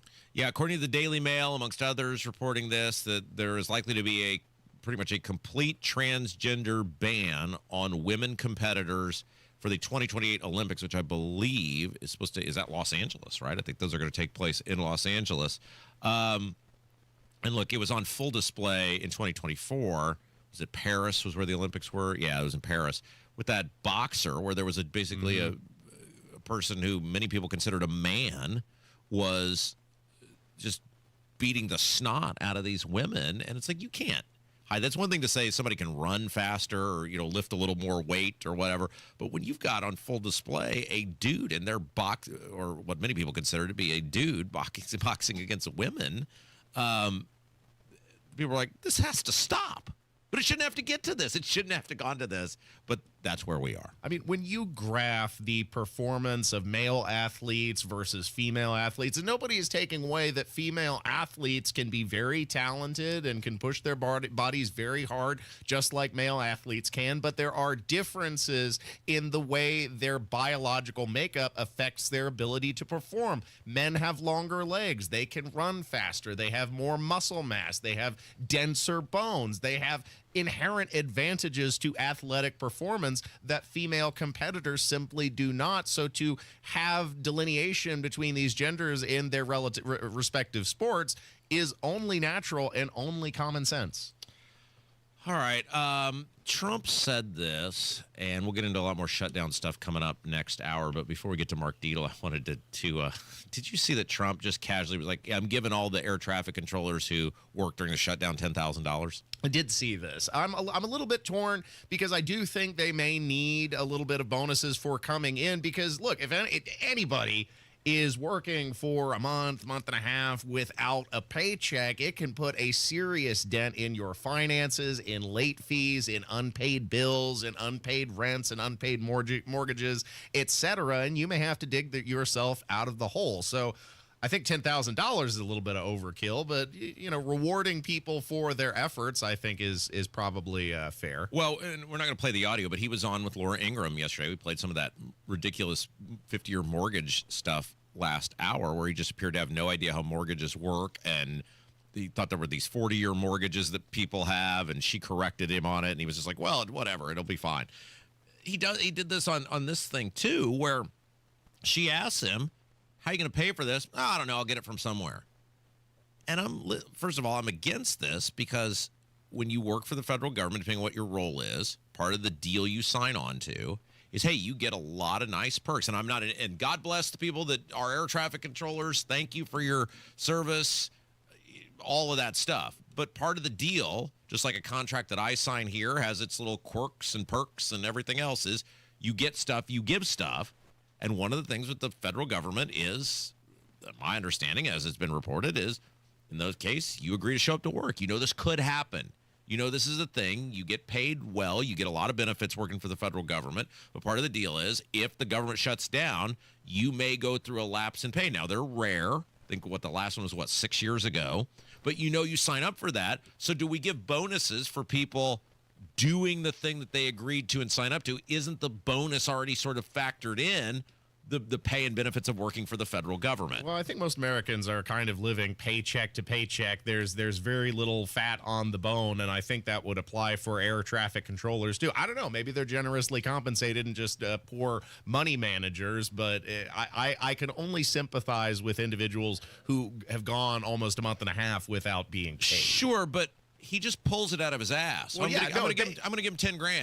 It begs the question, where in the world is he going to get the money from? Because I'm not sure that the federal government has loads of discretionary spending. Most of these funds are already allocated, and you can't just, without congressional approval, take funding away from one institution and transfer it to another. That's not how the government works, or at least not how it should. Well, right, and that's my point. And then what do you say to these other federal workers? I was talking with David, our boss in the back. One of the things I remember when I first got elected is somebody told me, they said, you're always going to get immense pressure in funding a municipality to always give the police and fire more. Why? Because they're visible and they have usually strong either unions or support groups of people who visibly will advocate for them when it comes budget time. But what this person said to me, and it always stuck with me, was people just assume their toilet is going to flush. They never see the person in the water or sewer department where their faucet's going to turn on. They never see the people who make sure that happens. And can you imagine the outrage if the toilet didn't flush or the faucet didn't turn on? And the point of all that was that they weren't trying to say, don't give something to the police or fire or whatever, but they said, when you want to start treating all these people separate or different, you got to remember all this behind-the-scenes work that those people do, that people would be every bit as mad if the toilet didn't flush or the faucet didn't turn on as if the cop didn't show up when somebody calls 911. And so I think about it with this. Like, if you're somebody who has been working the entire time and not getting paid, and Trump's like, I'm going to give those guys 10 grand. Well, but Mr. President, I've been doing the same thing. What about me? So you're saying that essentially all the components of government are like cogs in a giant government clock, and without any one of these, it could potentially prevent the whole system from functioning in its entirety. Well, sure, and I'm not saying the government couldn't be smaller. I'm certainly not saying it couldn't be more efficient. I'm certainly not saying it couldn't cost less. I'm just saying, if you're going to have somebody there working, if you're saying you're vital enough that we're going to keep you employed, and these guys over here are getting 10 grand for doing the same thing that you were doing, doesn't that sort of breed some high level of resentment? Like, hey, doesn't my livelihood matter too?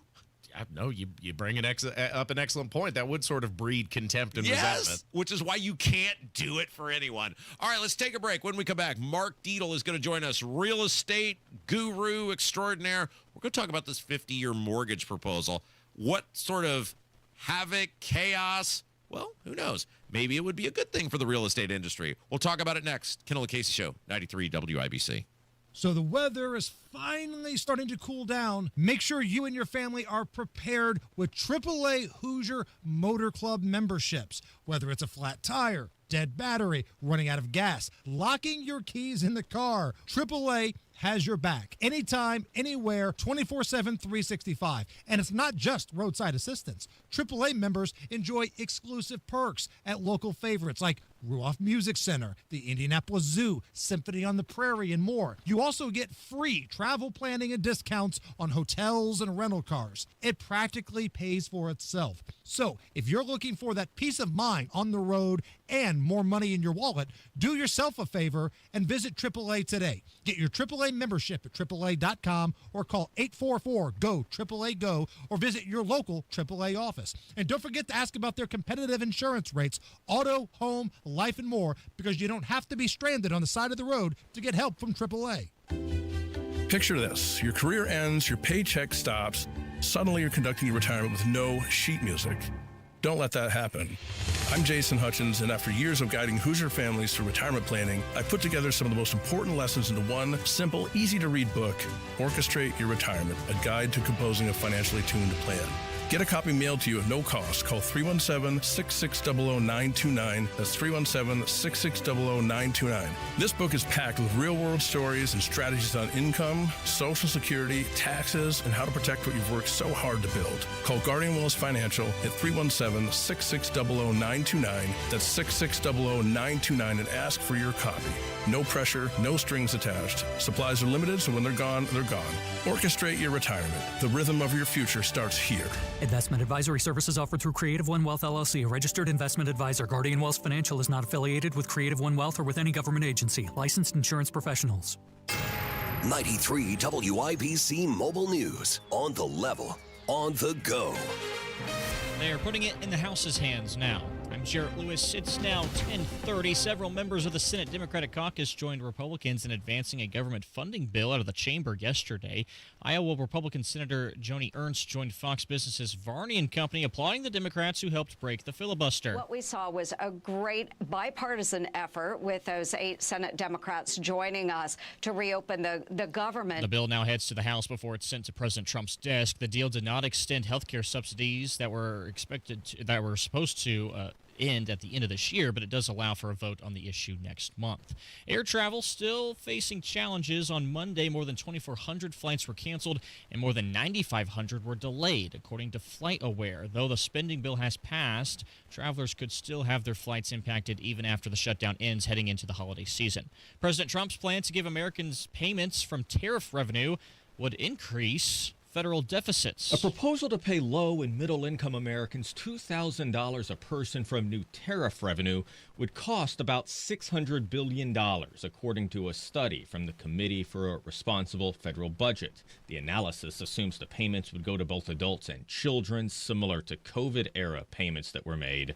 So far, tariffs imposed by President Trump have generated about $100 billion in revenue and are projected to raise about $300 billion per year. Given that, the study finds dividend payments would cost about twice as much as revenue raised. That's Fox's Jared Halpern. Meanwhile, the president is threatening to sue the BBC for $1 billion over edits made to one of his speeches in a Panorama documentary. I'm Jarrett Lewis on The Level, on the go, and on WIBC.com.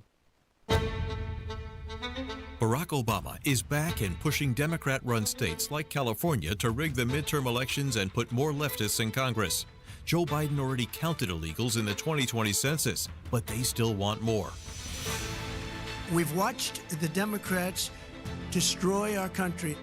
Now, President Trump is fighting back, and it's time for Indiana to join that fight. Indiana legislators will have a chance to stand with President Trump, level the playing field, and pass fair maps when they convene for a special session on December 1st. Trump's agenda to save America hangs in the balance, and now more than ever, we need leaders with the stomach for a fight. Senator Jim Buck is refusing to tell Hoosiers if he stands with President Trump or Barack Obama and Gavin Newsom. Call Senator Jim Buck today and tell him our country can't afford for him to sit this fight out. It's time for him to stand with President Trump and pass fair maps now. Paid for by Building a Better Economy. Truck drivers, wherever you want to take your driving career in 2026, Schneider has an opportunity for you. Our huge selection of driving jobs means you can get the home time that suits your schedule. Choose from daily, weekly, monthly, or sometime in between. Plus, Schneider drivers can choose from dedicated, intermodal, dry van, and tanker options. Don't wait to upgrade your career before the new year. Search jobs and apply now at SchneiderJobs.com. That's SchneiderJobs.com. Whether it's morning routines or weekends on the sideline, when the temperature drops, America brings the heat with Hot Hands. Hot Hands are America's favorite hand, toe, neck, even body warmers to help you stay warm and cozy from head to toe. Hot Hands are fast-acting, long-lasting, and made right here in the USA. Look for the Hot Hands logo on the bright orange packages at your favorite store or online. Keep doing what you love out there with Hot Hands, warming up America coast to coast. We have the best technicians in the business here at Family. They'll take care of you every time. 317-577-8077. Family Heating and Air, your trusted local independent American Standard heating and air conditioning dealer. Silver wings upon their chest.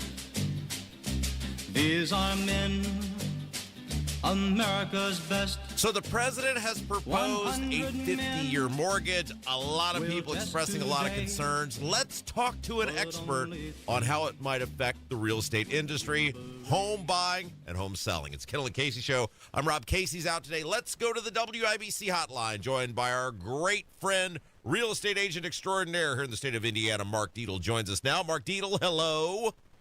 Good morning, Rob. How are you this morning? Doing great, as always. We put the little disclaimer out. Of course, you do advertise on this fabulous radio program and this fabulous radio station. That being said, the 50-year mortgage seems to have a lot of people concerned. You're in the business. What say you?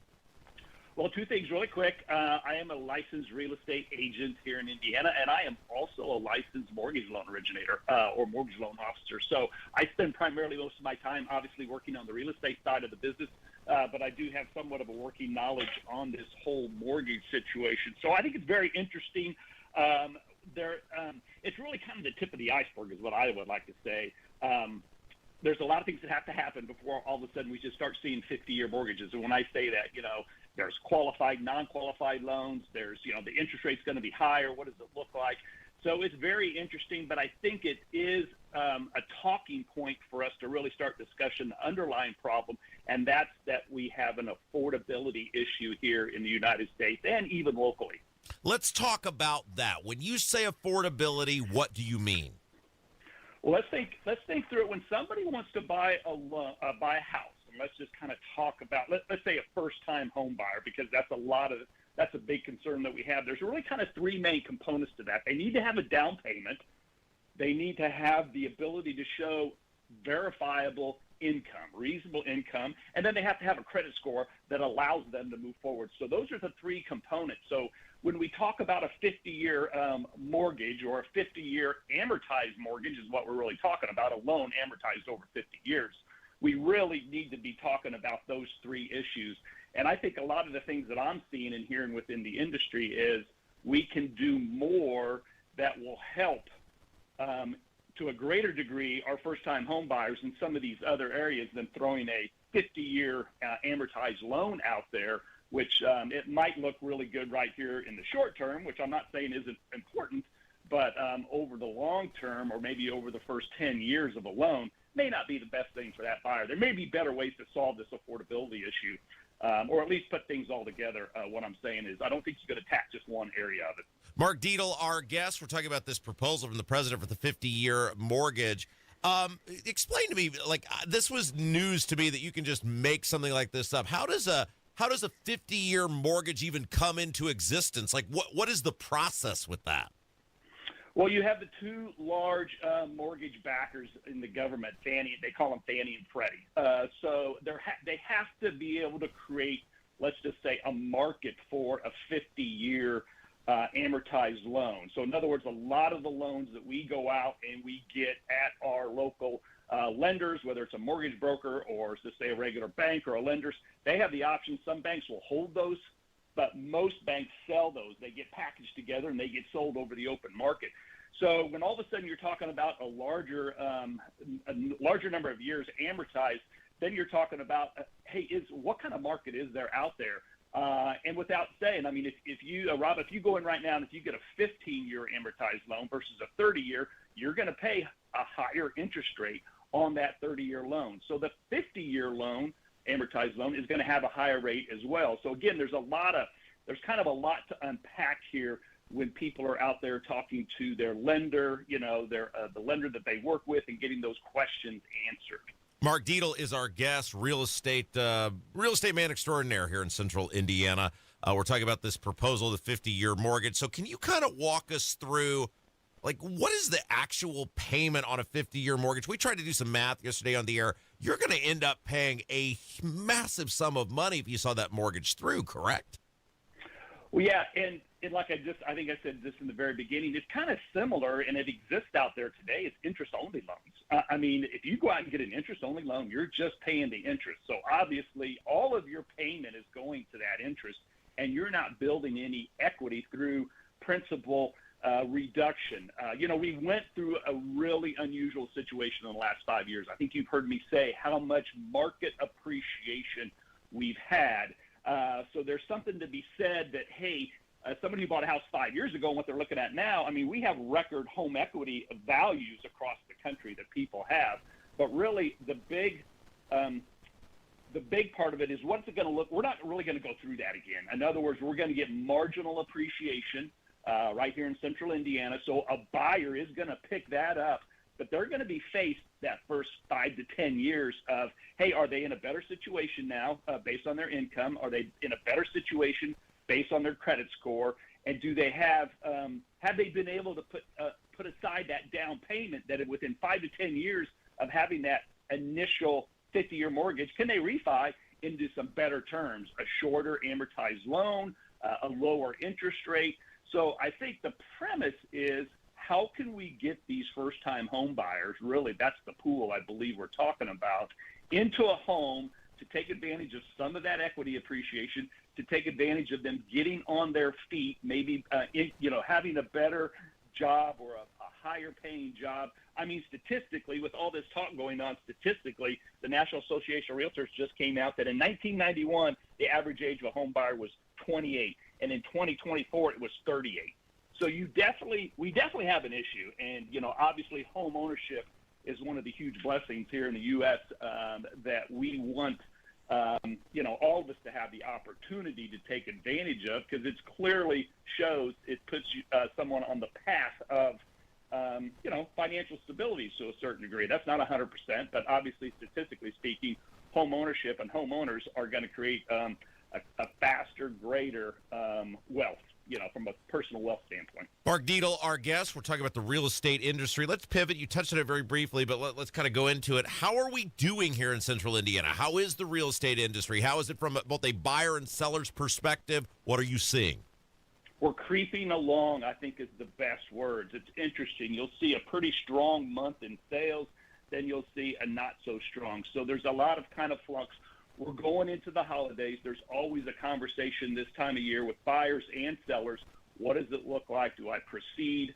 To answer your one question, is I believe right now it's as strong as a buyer market that we've had in Central Indiana in a long time, since well before, say, our COVID, since before, 2019. So if somebody's a serious buyer and they have those three elements covered, now is a good time to buy. On the flip side, on the seller standpoint, an interesting stat that I pulled up just yesterday to talk to my team about is there's been more price changes.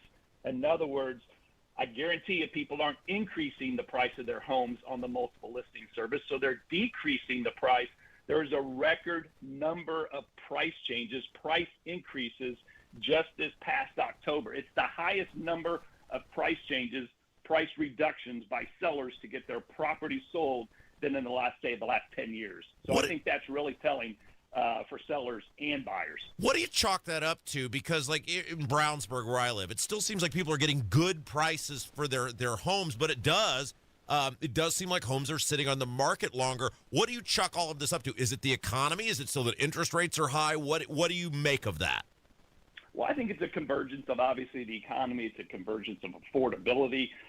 But I think the real issues for sellers, and the recommendation I have all sellers when they talk to their realtor, is make sure you have a very serious conversation about list price. I think in the past, it was fairly easy. We would go into a listing consultation and we say, okay, here's kind of your price range. We value homes all over the city.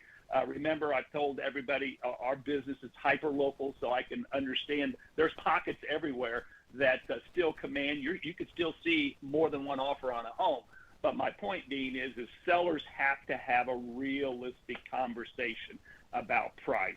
Most of the time, the reason why homes are sitting, number one, is they're priced too high. And then number two, you are correct. You've had some buyers kind of step back. We're going into the holidays. We're still wanting to have interest rates come down. And, they dropped a little bit about 30 days ago, but they're still kind of back up in that, depending on the loan type, still kind of in those low sixes. And I think the perception out there for buyers is, hey, do I wait? Do I go now? And it really kind of depends on life. But from a buyer's standpoint, be picky.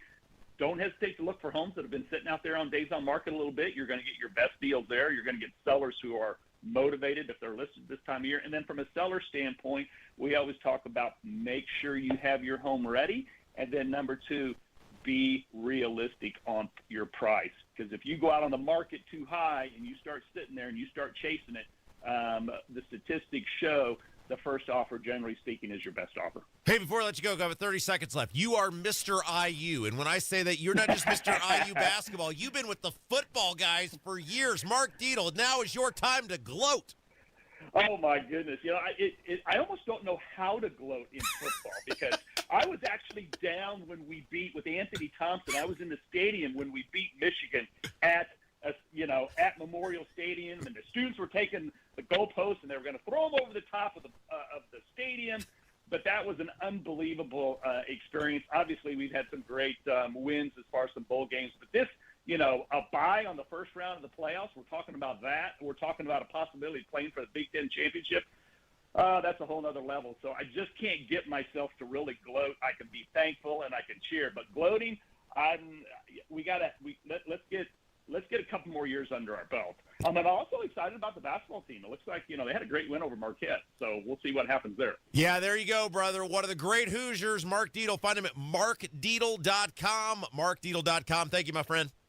Thanks, Rob. Have a great day. Yeah, it's Kendall Casey Show, 93 WIBC.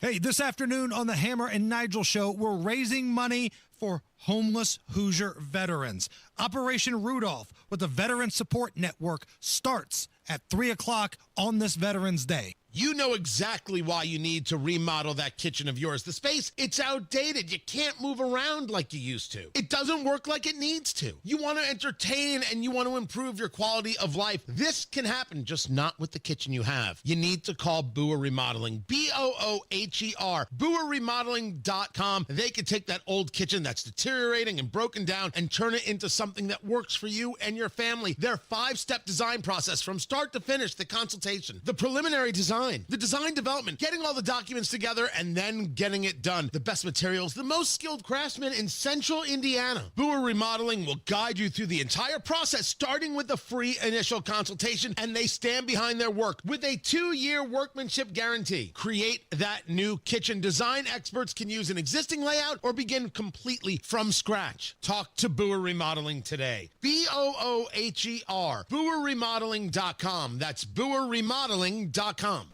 Groceries, gas, just about everything you can buy comes with a tax on it. No matter what, the government's always there to take their cut of your cash. Your money belongs to you. That's why Congressman Jim Baird joined with President Donald Trump to pass historic legislation to ensure you keep more of your hard-earned cash.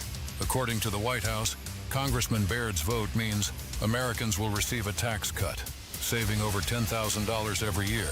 They'll get no taxes on tips for workers, and families will receive permanent increases to child tax credits and expanded child care access.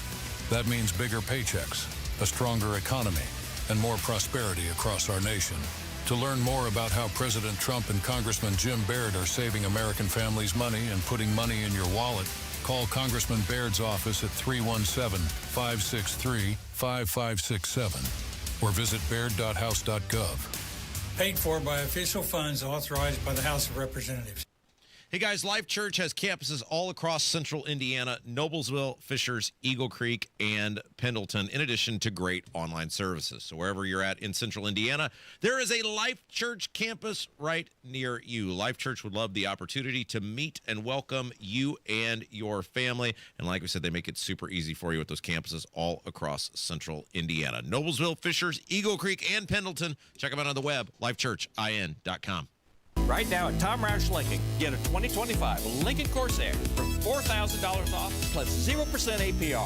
2025 Lincoln Aviator for $5,000 off plus 0%. Or 2025 Lincoln Nautilus for $4,500 off, also 0% APR. So come get that new Lincoln at Tom Roush Lincoln in Fisher. Corsair MSRP $51,720. Aviator MSRP $72,225. Nautilus MSRP $71,060. 0% APR for 48 months on qualifying Lincolns. Good through 12/1/2025. Subject to credit approval. See dealer for complete offer details. Why do so many basement companies want half the money up front? Could it be because it's easier to get than earning all your trust? At the Michaelis Corporation, they don't ask for a deposit until the job is done and you're completely satisfied. They even start with a free inspection to ensure you know exactly what your home needs without the guesswork. With over 35 years experience, they've proven that trust is built on results, not deposits. Michaelis, building trust beneath your feet. Visit michaeliscorp.com. Hey, can you blow up some balloons for Jack's party? I can't. I'm so congested. You need Sinex Severe from Vicks. Sinex Severe nasal spray. Yeah, just Sinex. Breathe. Sinex Severe instantly relieves nasal congestion and works 6 times faster than nasal decongestant tablets. The 12 hours of relief allow you to get back to the moments that matter without congestion. Daddy, we need more balloons. On it. Try Sinex Severe from Vicks. Just Sinex. Breathe. Use as directed. An official message from Medicare. Medicare plans change from one year to the next. And this year, it's important for you to review your current coverage and compare all your options during Medicare open enrollment. Compare health plans, drug coverage, and costs. See if you can save some money, and don't forget to make sure your drugs are covered. Open enrollment ends December 7th. Visit Medicare.gov or call 1-800-MEDICARE. Paid for by the U.S. Department of Health and Human Services. The Indy 1500 Gun and Knife Show is this Friday, Saturday, and Sunday at the Indiana State Fairgrounds. For hunting, sporting, and personal protection gear, visit the Indy 1500 Gun and Knife Show. Head online to the contest page at WIBC.com and enter for your chance to win a pair of tickets to see Trans-Siberian Orchestra Thursday, December 4th at Gainbridge Fieldhouse. He's got the red, white, blue, blind high on the farm. Celebrating Veterans Day today. Kendall and Casey Show, 93 WIBC. I'm Rob. Ethan's in for Casey. Joining us now, and boy, what a business plan this is. This afternoon, he's helping the veterans and taking a cut. Jason Hammer. Hello. I will not be taking a cut. At any point in the show today, have you played the audio of Drunken Nigel that you took home that night when he said, quote, "I am not drunk. I'm a veteran of this, and I've not had too much to drink." That, and when he told me to turn left into a batch of trees. That was right. Nigel can't go left. That was one of the great moments in Hammer and Nigel show history. I wish it'd been on the radio, but yes, it was on the... Oh, it was on the radio. Well, we played it back multiple times. Yeah, this was the bowling event, right? Right, which we are close to announcing again. Hopefully sometime either later this week or next week, we'll have the date locked in and the new 2026 Red, White, and Bowl event. But this afternoon, we're helping Veterans Support Network for homeless Hoosier veterans. So today's show, we're going to kick it off right out of the gate. We're going to try to raise $5,000. And this is for Hoosier veterans, people here in Indy, men, women who have served our country, down on their luck a little bit, need a little pick-me-up. Each person we can help is going to get some clothing, socks, blankets, and a certificate good to go buy some food. And that's what we're going to do this afternoon on Veterans Day. So if you've been blessed in any way, if you can help out, if you're proud to be an American, some of the badass Hoosiers who have fought for this country's freedom, they've worn the stars and stripes, they need a little pick-me-up. Let's try to help them out this afternoon. Hey, I don't mean to brag, but the Bears are tied for first in their division. They are. Who is a worse first-place team? The Chicago Bears or the Denver Broncos? Chicago Bears. No matter what the question is, no matter who the or is, it's going to be the Chicago Bears. They are. I love the, what is it, a meme? Is that what it's called, where it's a picture and then there's stuff written on it? Yes. There's a meme of John Daly smoking the cigarette, looking at Tiger Woods, and under it's the Lions are 6-3. The Lions are Tiger Woods at 6-3, and the Bears are John Daly at 6-3. Look, it's not going to last, but at least for a week, we can say we're tied for first place in the division. Run with it, baby. Run with it. When was the last time your Chicago football Bears, Rob, were in first place in around Thanksgiving time? The Civil War.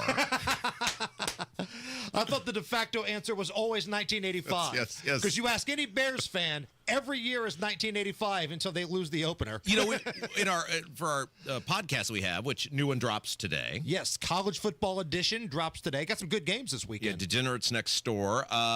We have a guy on our show, Kenny Britt, and he is our pro. KB Sports. Yeah, and he is a hyper obnoxious Steelers fan. He's every stereotype of a Steelers He's fan. Rotten, probably wears Zubaz pants. We're not quite sure if he wipes his butt or not. Like, he's one of those guys. Yeah, and so we love in our little group chat every time the Steelers fail miserably, which they did on Sunday night, to just let him know they're failing miserably. Right, because, again, what is it about Steeler fans? They can't criticize their own team. Like, there was another guy that used to work here back in the day, got his feelings hurt all the time when you made fun of the Steelers. Like, nobody rips on their teams more than we do. Oh, right? yeah. And, you know, me with the Bears, they could be winning 24-0. They'll blow it. You watch. But these Steeler guys, the one game they were winning it in the second quarter, he's like, "It's over, boys. It's over." And then they got their ass smoked the rest of the game. It wasn't over. All right. In addition to the veterans, what are we doing? So we're going to maybe do some veteran stories. It's the spinoff of Caller Roulette, Veteran Stories. Funny stories, gross stories, anything goes, veteran stories coming up later on. All right, coming up next, a lot of government shutdown stuff. We got property tax stuff, a bunch more. Kendall Casey Show, 93 WIBC. Transform your home with Galaxy Concrete Coatings. You can say goodbye to cracked, stained, and dirty old floors and hello to durable, stunning surfaces that last. Their cutting-edge technology ensures a beautiful finish every time, and you get to pick out the color. Upgrade your home today by calling Galaxy Concrete Coatings. They're for garage floors, driveways, pool decks, and patios, and they come with a lifetime warranty and one-day professional installation. The phone number, 877-417-0635. You can find them online, too, galaxyconcretecoatings.com.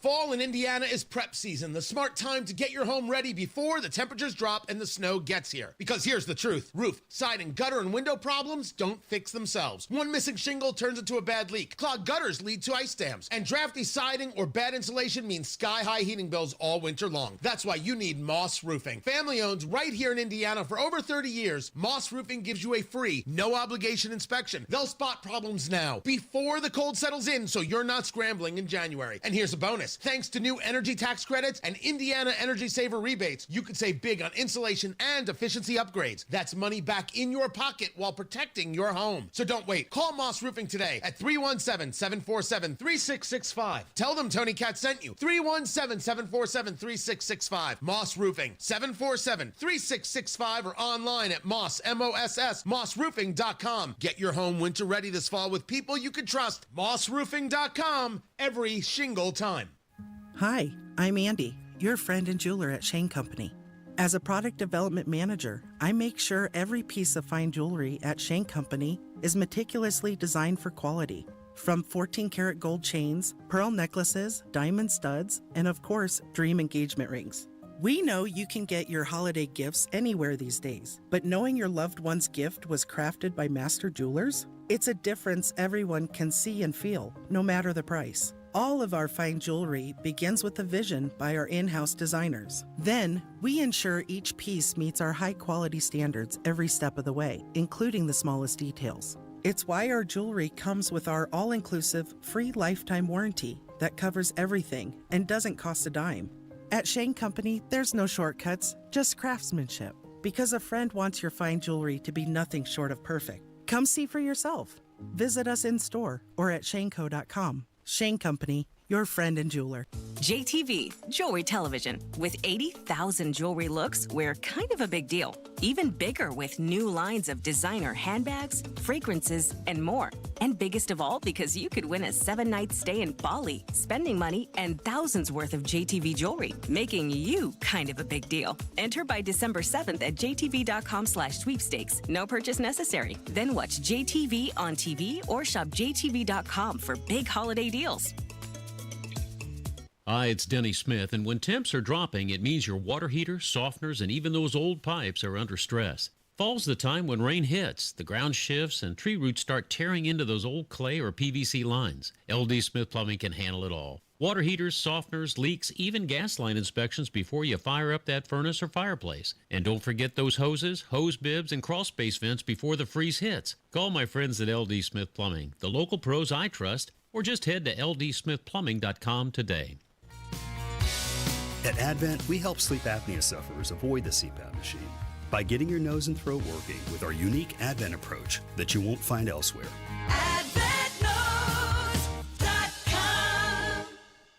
Replace old floors before the holidays with Drexel Interiors and get a free pad with qualifying purchase of new carpeting or luxury vinyl through November 15. Go to drexelin.com for details. In 2 minutes from the Technology Recycler Studios, how many shootings IMPD is now working through from overnight, what's being added this week in the case against convicted Delphi killer Richard Allen, and the type of weather we'll see towards the end of this week after Monday's snow. You're listening to 93 WIBC, WIBC HD1 Indianapolis. Time for Fox News. It's 11 o'clock. Thanking millions of Americans for their service. I'm Dave Anthony, Fox News. That's what's happening across the country on Veterans Day. And Congressman Rich McCormick, a Republican who served in the Marines and Navy, tells Fox. Suicide rate is still over twice that of the American population. Make sure you're reaching out, that you're not just plugged in today, but always throughout the year. Check in on your buddies. Make sure we do the right thing for these people who understand sacrifice better than most. And right now, President Trump is headed to Arlington National Cemetery, where he'll lay a wreath and honor those past veterans and those who gave the ultimate sacrifice. We're a step closer to ending the government shutdown now in day 42. What we saw was a great bipartisan effort with those 8 Senate Democrats joining us to reopen the government. Republican Senator Joni Ernst on Fox the morning after the vote to fund the government through January and military and SNAP food assistance through next September. A House vote's expected tomorrow, but Fox's Aisha Hosni reports from the Capitol. The real drama isn't the vote, it's the Democratic divide. Last night, the same 7 Senate Democrats and 1 independent that helped Republicans break the filibuster Sunday helped them pass the funding bill. Several Democrats Democrats calling for Chuck Schumer to step down now after weeks of shutdown pain. They got really no firm guarantees on the Obamacare subsidy situation.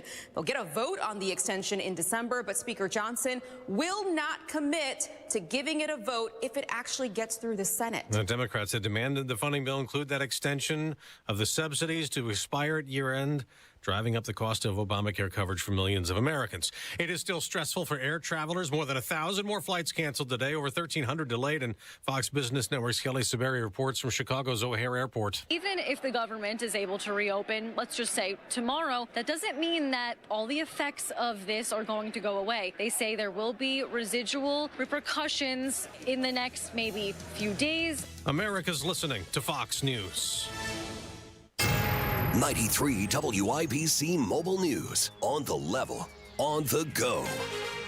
More overnight violence in the capital city. Cloudy skies. It'll be that way all day. Currently 32 on Monument Circle with a high today at just 40. I'm Jarrett Lewis. Here's what's trending at 11:02. Brought to you by Moss Roofing. Since 9 p.m. Monday night, there have been 4 reported shootings around Indianapolis, and IMPD says 2 people have died from shootings that broke out early this morning. A man died after being shot on the city's near east side just after 3 a.m. The only thing that we do know is that it was a disturbance between these 2 individuals, so we don't believe anyone in the neighborhood's in any danger at this time, and that this is an isolated incident between these 2 individuals. IMPD Captain Don Weilhammer. Another person was shot and killed on the city's northeast side about 2 hours later.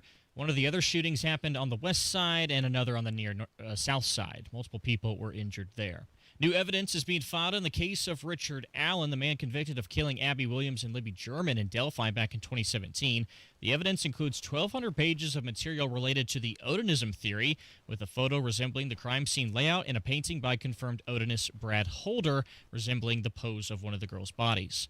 Temperatures are supposed to warm up across the state. Casey Fuson at the National Weather Service in Indianapolis breaks down what's coming. The rest of the week is looking mostly dry, with a few chances of rain in the south for the end of the week, but we've got temperatures warming through the week. Fuson added most places in the state will have highs get into the 60s by Friday and Saturday. They'll know more about possible incoming rain as we get closer to the weekend. Sycamore Services clients are trading their regular routines for the basketball court. They'll face off in a 3-on-3 game against players from the Indiana Lions this Friday in Danville.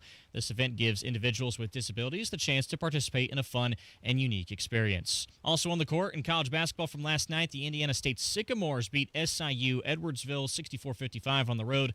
The Butler Bulldogs will host Chicago State tonight at Henkel Fieldhouse.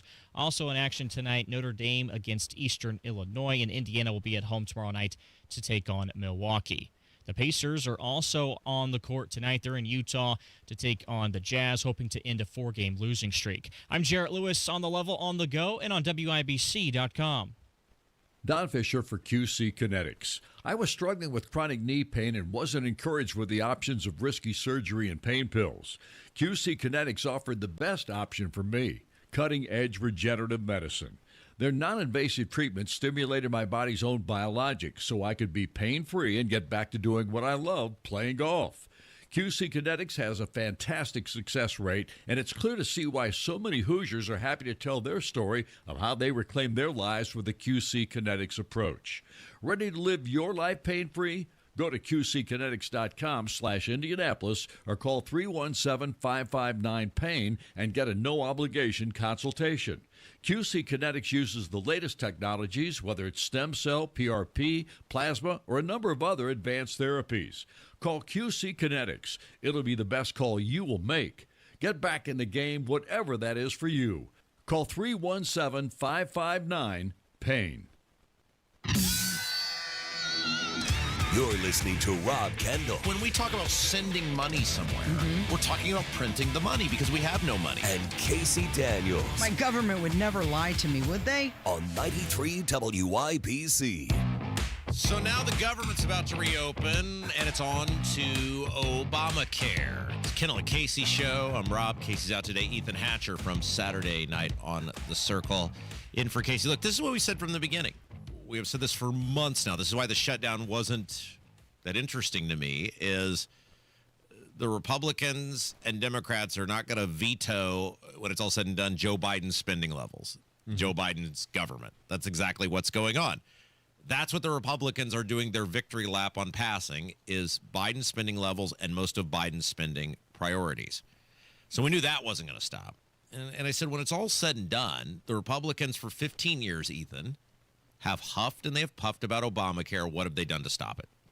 Absolutely nothing. I remember when the battle for Obamacare was functionally lost, and it was that famous moment when John McCain and his feeble self waddled up to the Senate floor and gave that thumbs down on overturning Obamacare, and that was it. That was the tiebreaker. I remember walking through the halls on that day, and I ran into one of our former coworkers, Brian Baker, who was still working here at the time. Yes. I believe he was acting as a writer, and I told him, I said, we are never ever going to turn over Obamacare. It is now a functionally permanent part of the American government. And he's like, oh God, no, please don't let that be the truth. And I mean, look, if you didn't get it under Trump, because the American people had handed the Republicans all the keys to power. We had a majority in the House, majority in the Senate, and the White House, which is what Republicans said they needed to have in order to overturn this monstrosity, and they weren't able to accomplish it. Now, I think ultimately this discussion will probably end as Obama had intended, in some form of government socialized medicine, Medicare for all. Yeah, and one of the, it's legalized vote buying, right? And and it is death by 1,000 cuts. And Obama's ultimate goal was government-controlled health care. He didn't care how he got there. I mean, that's what we have here in Indiana. That's why when Pence was like, well, I don't want to call it Obamacare, he's like, you can call it bananas if you want. Well, I'd like to call it HIP 2.0. Great, good. It's the expansion of Medicaid is exactly what it is. And so now the supposed fight is going to be about Obamacare. And I'll get your thoughts on this before we play some of this audio. I see zero way, and I have zero faith in the Republicans after 15 years of promising to do something and not doing it, that the overwhelming majority of Obamacare, now they may call it something different, it may have some tweaks to it so they can try to spin it and sell it, but the majority of Obamacare will remain intact, whatever they end up voting on. No, absolutely. Republicans, the best possible scenario that we can hope for from the lackluster leadership of Republicans in Congress is keeping the status quo. So Obamacare will continue to function largely unchanged in the way that it has since 2009. And I think Obama was very intelligent and very calculating. He knew all he had to do was lie enough to get the bill across the finish line when he said, if you want to keep your plan, if you want to keep your doctor, you'll be able to keep both under my system. And of course, that didn't come to be. We know that was a lie. We know that Obamacare ultimately did nothing to address the cost of medicine. If anything, it has gone up. And I think that was part of the intention, to slow walk us to a socialized medical system. All right, so it's the least favorite part of every show. Ethan, you're a longtime veteran of this program, and I loathe above all else to have to take these very powerful, valuable airwaves and tell people how right I was about something. But we have to do it here because what we have said for years now on this show, certainly in a post-COVID world, is none of this is real. Everything is made up. It's manipulated by the government. You cannot shut a society down. I think there's not going to be any ramifications. They have delayed, they have deceived, they have thwarted by throwing money at things and printing money and doing this program and getting people enrolled on this thing and that thing. And now it's time for people to pay up. And James Comer, who is a representative from Kentucky, Republican, said exactly what I've been saying. It is a fake economy, and Obamacare is part of it. This is why no Republican voted for Obamacare. This is a fake economy. You can't have a third of America receiving some type of free government health care and then have another third that's getting a subsidized rate. That falls on the final third that's having to pay increased health care premiums. If you're on Obamacare, then you've got a pretty good deal. But if you're a small business owner trying to pay health care benefits for your employees, you're having to pay more because of the failed Democrat health care policies.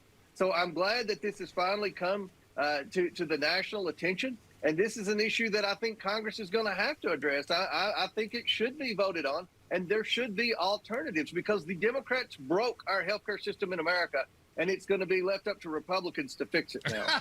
Yeah. Was that the punchline? Yeah, that's why we went out on that one, right? Yeah, it's up to us. We're going to do it this time. But look, I mean, again, he is absolutely right. Not that they ever do anything about it. But Obamacare didn't make healthcare any more affordable. It didn't make it better.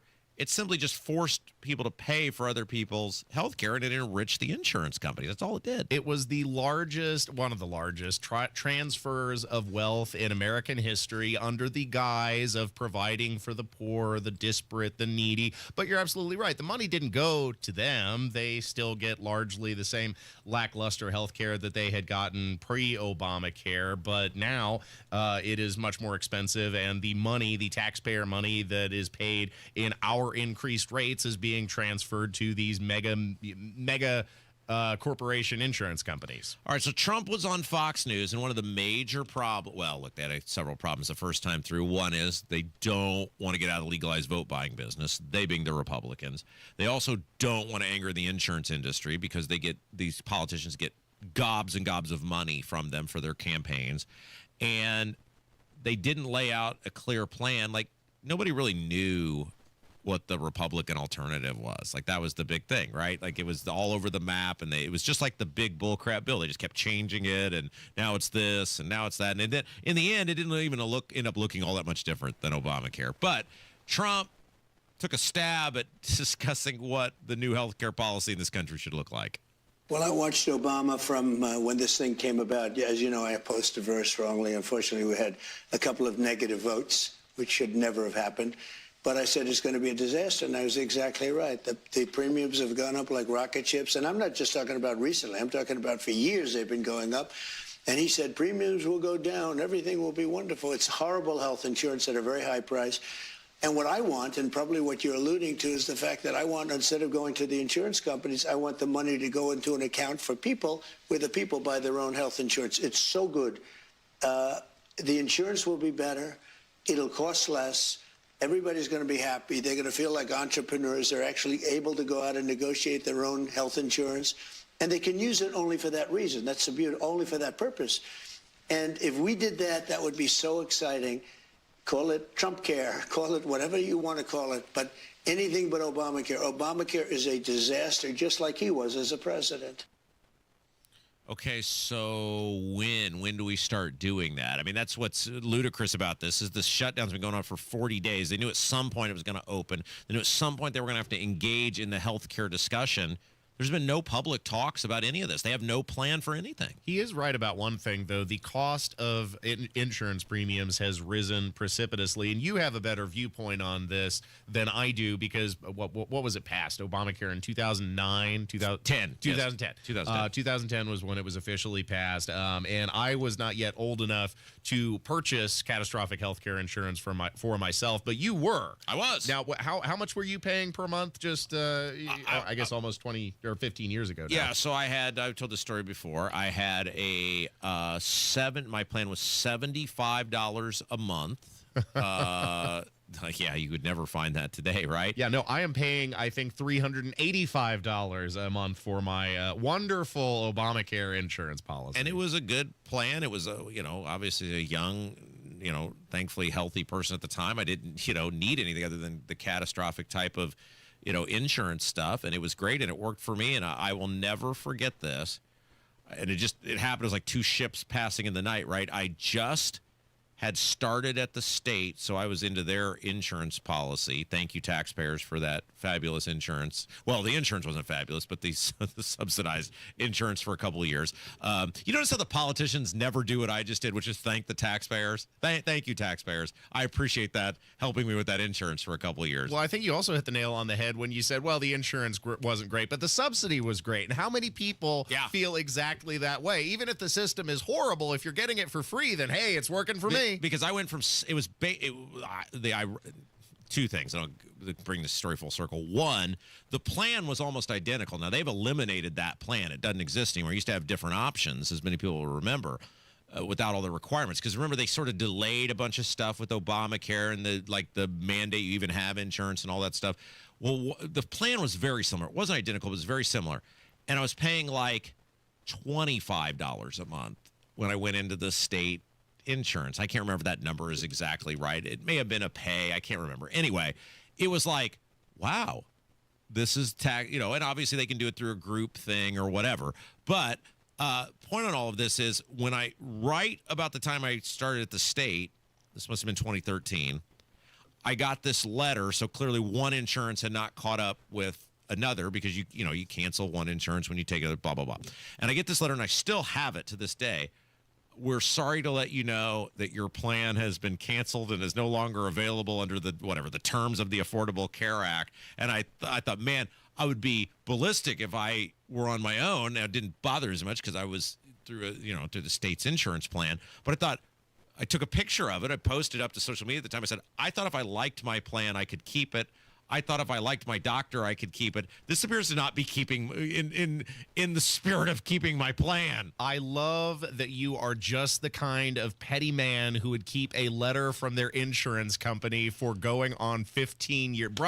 Bravo, sir. I'll try to go back through. I've got it posted on, like I said, I post on social media, and every so often I pull it back up. But it's the hypocrisy of it, right? Mm-hmm. Like I, as a small business owner, had a plan.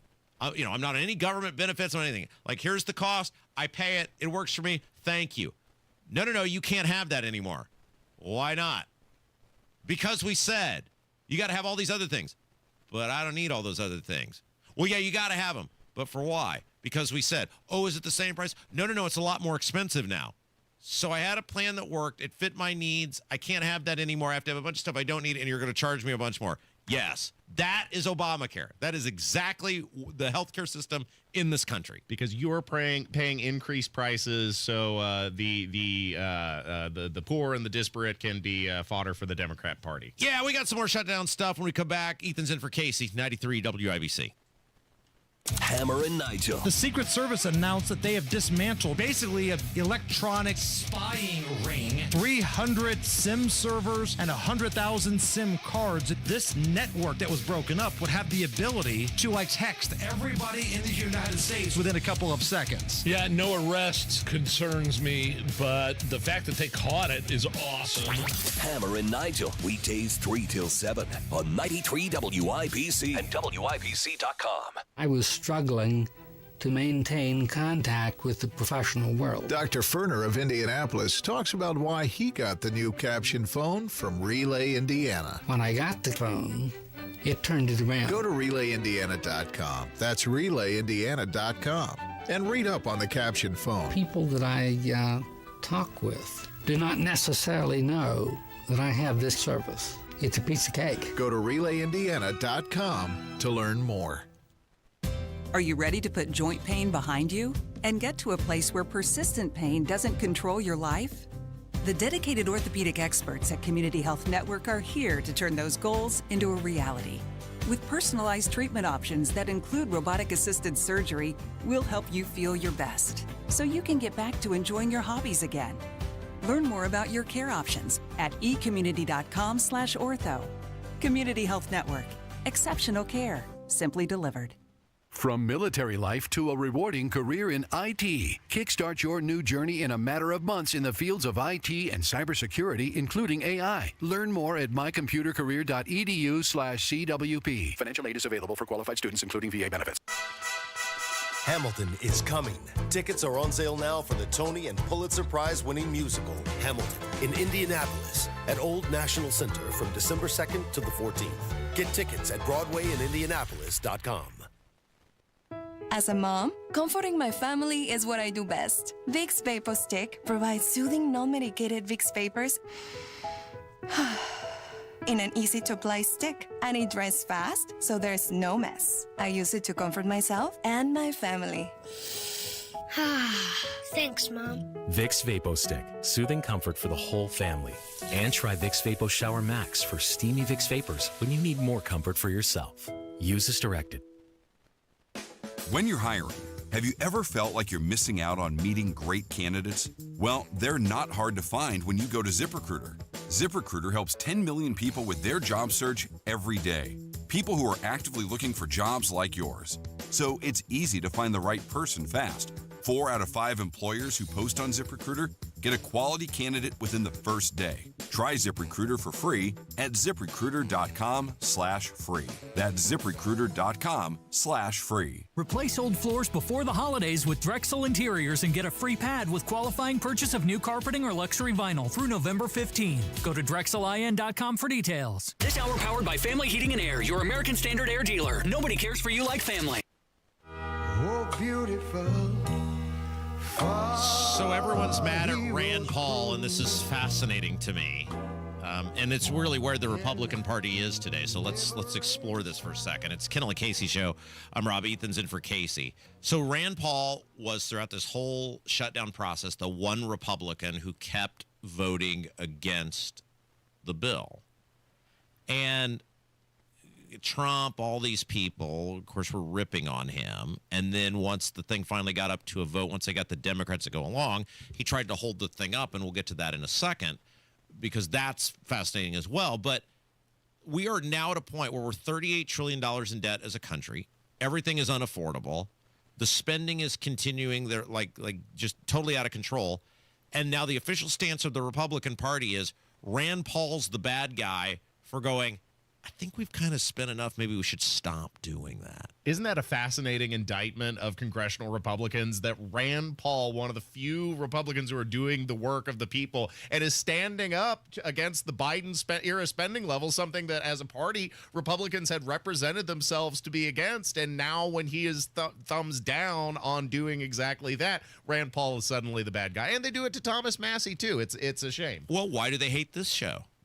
True. They hate this show because we tell you exactly what they're doing, and as principled people, we say, we're not on anybody's team. The team we're on is the team of the listener, and you're getting screwed. And I always see this with people. Ethan, let's work through this for a second. I saw some guy post this yesterday.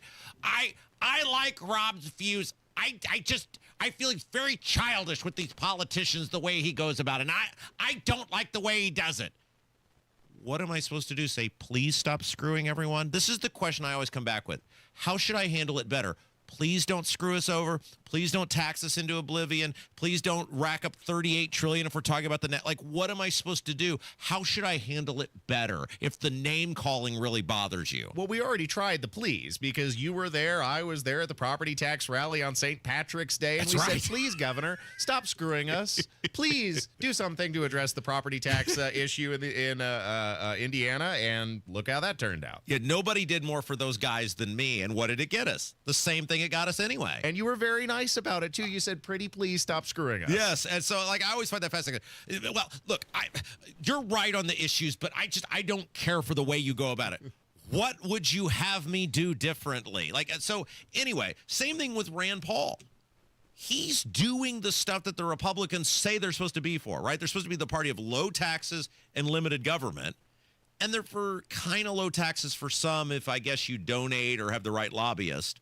Then you kind of get lower taxes. But collectively, I mean, think about the tax cuts. You still have many people, who have effective tax rates in the 30s. Even middle-class people have tax rates in the 20s.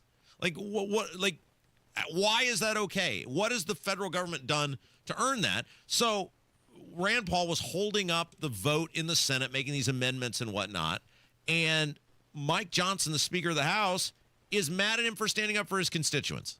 And what happens, and then when's that vote going to come? Well, that's the big question right now. The latest update, I'm just down the hall from the Senate chamber. Rand Paul, maybe a couple others are gumming up the works, so to speak. They're holding this up a bit because they have a couple of little parochial priorities that they want to use as leverage to get the final vote.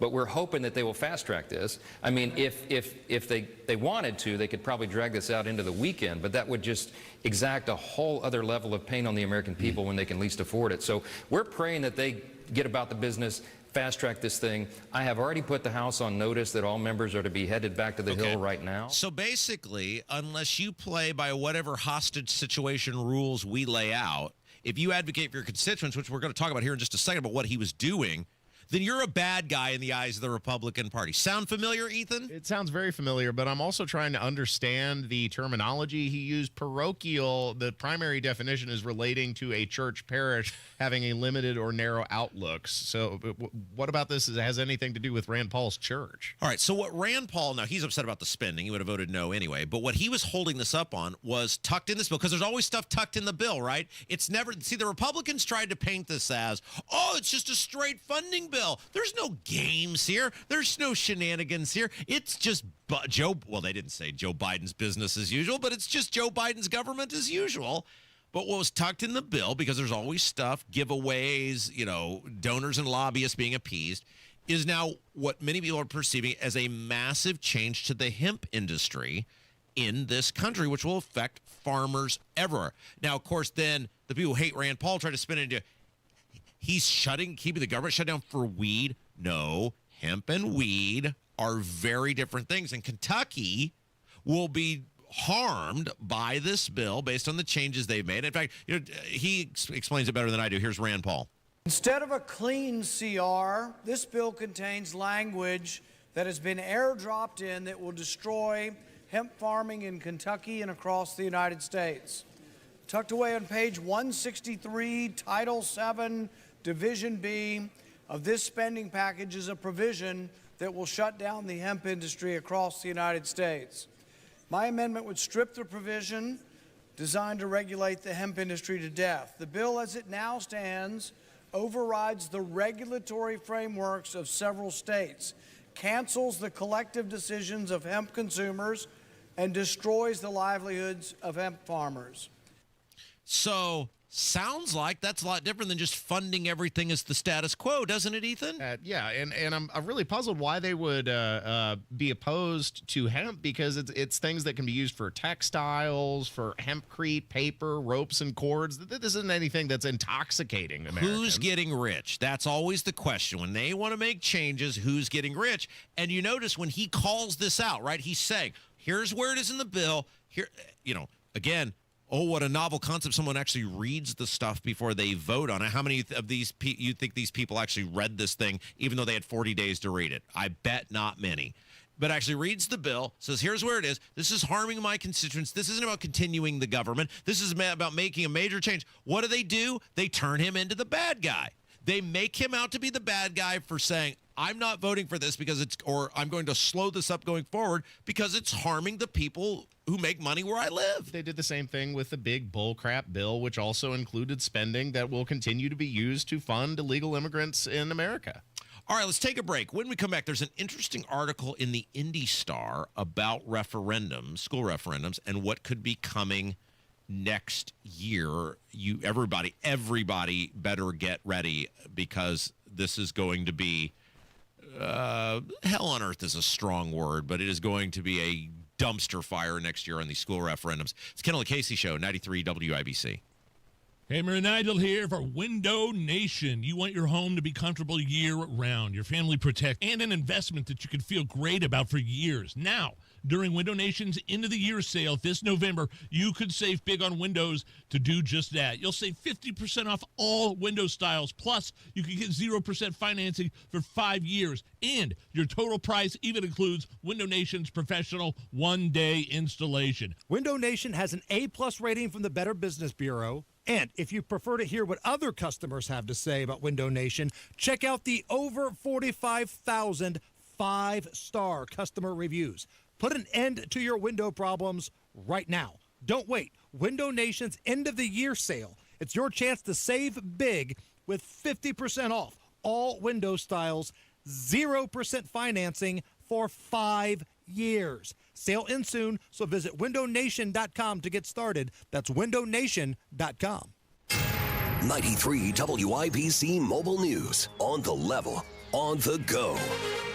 Colder now, but warmer days are ahead. I'm Jarrett Lewis. This report is brought to you by Window Nation. Here's what's trending at 11:30. The snow expected to melt across Indiana later in the week when temperatures go back up close to 60 degrees. Joe Neild with the National Weather Service in Indianapolis says there will be some threats that the snow and ice will leave behind. Combined with the colder temperatures that have moved into the area, will be the potential for some slick spots on roadways, especially those bridges and overpasses that are the quickest ones to ice up. Rain is possible in Indiana by this weekend, too. The Boone County Prosecutor's Office is now reviewing the initial investigative report from Whitestown Police into the fatal shooting of a cleaning woman who arrived at the Ron home with her husband on Wednesday last week. A man is recovering in the hospital after being shot on Indy's northeast side. The Pacers falling to 1-9 after Sunday's loss, but the Colts are 8-2 heading into the bye week after beating the Falcons in Berlin. I'm Jarrett Lewis on The Level, on the go, and on WIBC.com. Right now at Tom Roush Lincoln, get a 2025 Lincoln Corsair for $4,000 off plus 0% APR. 2025 Lincoln Aviator for $5,000 off plus 0%. Or 2025 Lincoln Nautilus for $4,500 off. Also 0% APR. So come get that new Lincoln at Tom Roush Lincoln in Fisher. Corsair MSRP $51,720. Aviator MSRP $72,225. Nautilus MSRP $71,60. 0% APR for 48 months on qualifying Lincolns. Good through 12/1/2025. Subject to credit approval. See dealer for complete offer details. Look, switching point of sale systems is a total nightmare, right? But here's the thing. Shopify POS makes switching easier. A Shopify POS expert, a real human being, helps with setup and data migration. No need to be your own tech support, because with Shopify POS, you get support for free. You'll also get a free card reader and 25% off POS subscription fees. Switching your POS is easier with Shopify. Eligibility requirements apply. To learn more, visit shopify.com/switchnow. That's shopify.com/switchnow. Truck drivers, the holiday rush is here. Take advantage by becoming a Schneider driver. By driving for one of America's busiest carriers, you'll stay busy during the holiday season and throughout the new year. Plus, as a Schneider driver, you'll have access to top quality driver support and newer equipment spec'd with the latest safety and comfort features that drivers want. Don't wait. Get a jump on 2026 by exploring jobs in your area today at SchneiderJobs.com. That's SchneiderJobs.com. Hi, I'm Emily, your friend and jeweler at Shane Company, where a small box with a burgundy bow will help you win the holidays. As an in-house designer, I love creating meaningful, fine jewelry gifts. Choose a necklace with a gorgeous infinity charm to symbolize your everlasting love. Or go for a personalized piece with an engraving, their zodiac sign, favorite color gemstone, or their initial accented with pave diamonds. Because a friend wants you to be a holiday hero. Stop by or shop now at shaneco.com. Shane Company, your friend and jeweler. If Ernest Hemingway was alive today, would he say this to you? Shakespeare, Mark Twain, Edgar Allan Poe, all great writers. And after reading your book, I simply must add you to the list. Wait, you don't have a book yet, so make a free call to Page Publishing. Turn your book idea into publishing gold. 800-215-6818. 800-215-6818. That's 800-215-6818. As a mom, comforting my family is what I do best. Vicks Vapor Stick provides soothing, non-medicated Vicks vapors in an easy-to-apply stick, and it dries fast, so there's no mess. I use it to comfort myself and my family. Thanks, Mom. Vicks Vapo Stick, soothing comfort for the whole family. And try Vicks Vapo Shower Max for steamy Vicks vapors when you need more comfort for yourself. Use as directed. Are you about to make a $100,000 Social Security mistake? And the worst part, you'll never even know it. The biggest mistake with Social Security isn't when you file, it's how Social Security is impacted by your IRA and 401k withdrawals, taxes, and even your Medicare premiums. One tiny oversight, and most people make this one, could cost you 6 figures in lifetime income. Do you hear me? 6 figures in lifetime income. But you can avoid this with a free Social Security analysis from Bill Demery, your retirement guy in Indy. This isn't some generic report. It is customized for you, and it's absolutely free. Even if you're not a client, it's free. And if you've saved at least $200,000 but have not yet filed for Social Security, call right now, 317-648-5120. Get that free analysis, 648-5120, or visit yourretirementguy.com. For your free system replacement analysis, give Family a call today at 317-577-8077. Family Heating and Air is your trusted local independent American Standard heating and air conditioning dealer. The Attorney General's Unclaimed Property Division has over $800 million just waiting to be claimed. Text Tony Katz to 46220 or visit indianaunclaimed.gov to claim yours today.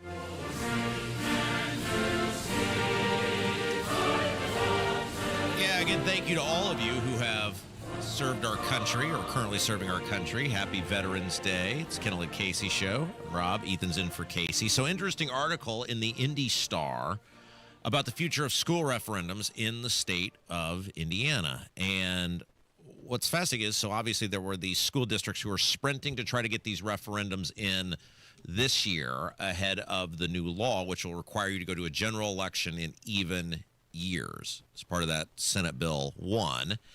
And there were two types of referendums that were up this year. And there were what they call renewal referendums. Because once these things start, they almost never stop.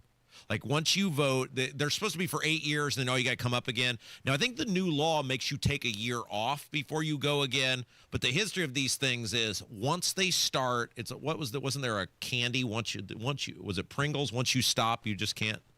Once you start, you just can't stop. I think that was a Pringles slogan for years. Anyway, you could also call it an everlasting gobstopper. Right. They just go on and on. But there was so of the referendums that were up that these people sprinted forward on, only one of them was new taxation, and that was in Fort Wayne, and it failed. And the Fort Wayne people were very organized. The Americans for Prosperity went in, and they defeated them. So a lot of these referendums coming up next year, or perceived could be because of Senate Bill 1, which the schools will use as a crutch, whether they need it or not. They will now use, this is why I was screaming about Senate Bill 1. I said the quote-unquote reward in there is not worth the risk, given the schools will use this as a crutch to get these referendums, which they want anyway. Most of these will likely be new money, new taxes. And so the debate is, while all the ones that were renewals of tax rates, renewals of referendums passed because they come out and go, well, we're not raising your taxes. We're just keeping the tax rate the same. And stupid, idiot people are like, oh, yeah, that makes sense to us, not factoring in, hey, moron, if you vote against this, your taxes will go down by hundreds or thousands of dollars. These school districts won't have that argument for many of these referendums. How will that affect how voters vote?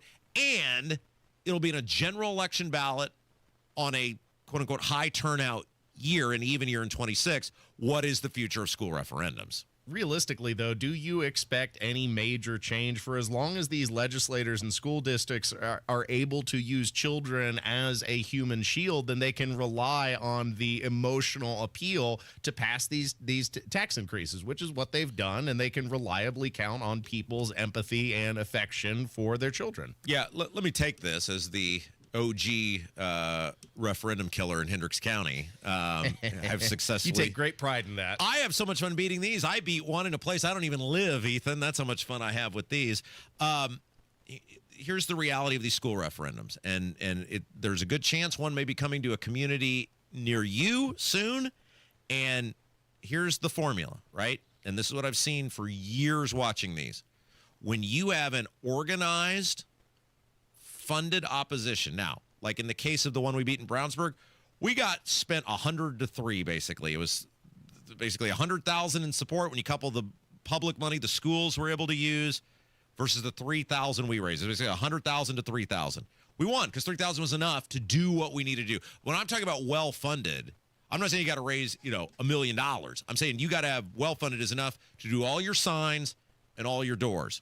When you have organized, well or properly funded opposition, a lot of times these things go down. It's also important that you have competent messaging to distill the idea in a way that people are able to access and understand, because if it's too convoluted, then you just lose people outright. You're right. And thankfully, like where I live, you have a highly skilled, very dedicated messenger who will always make the other side. That's the key.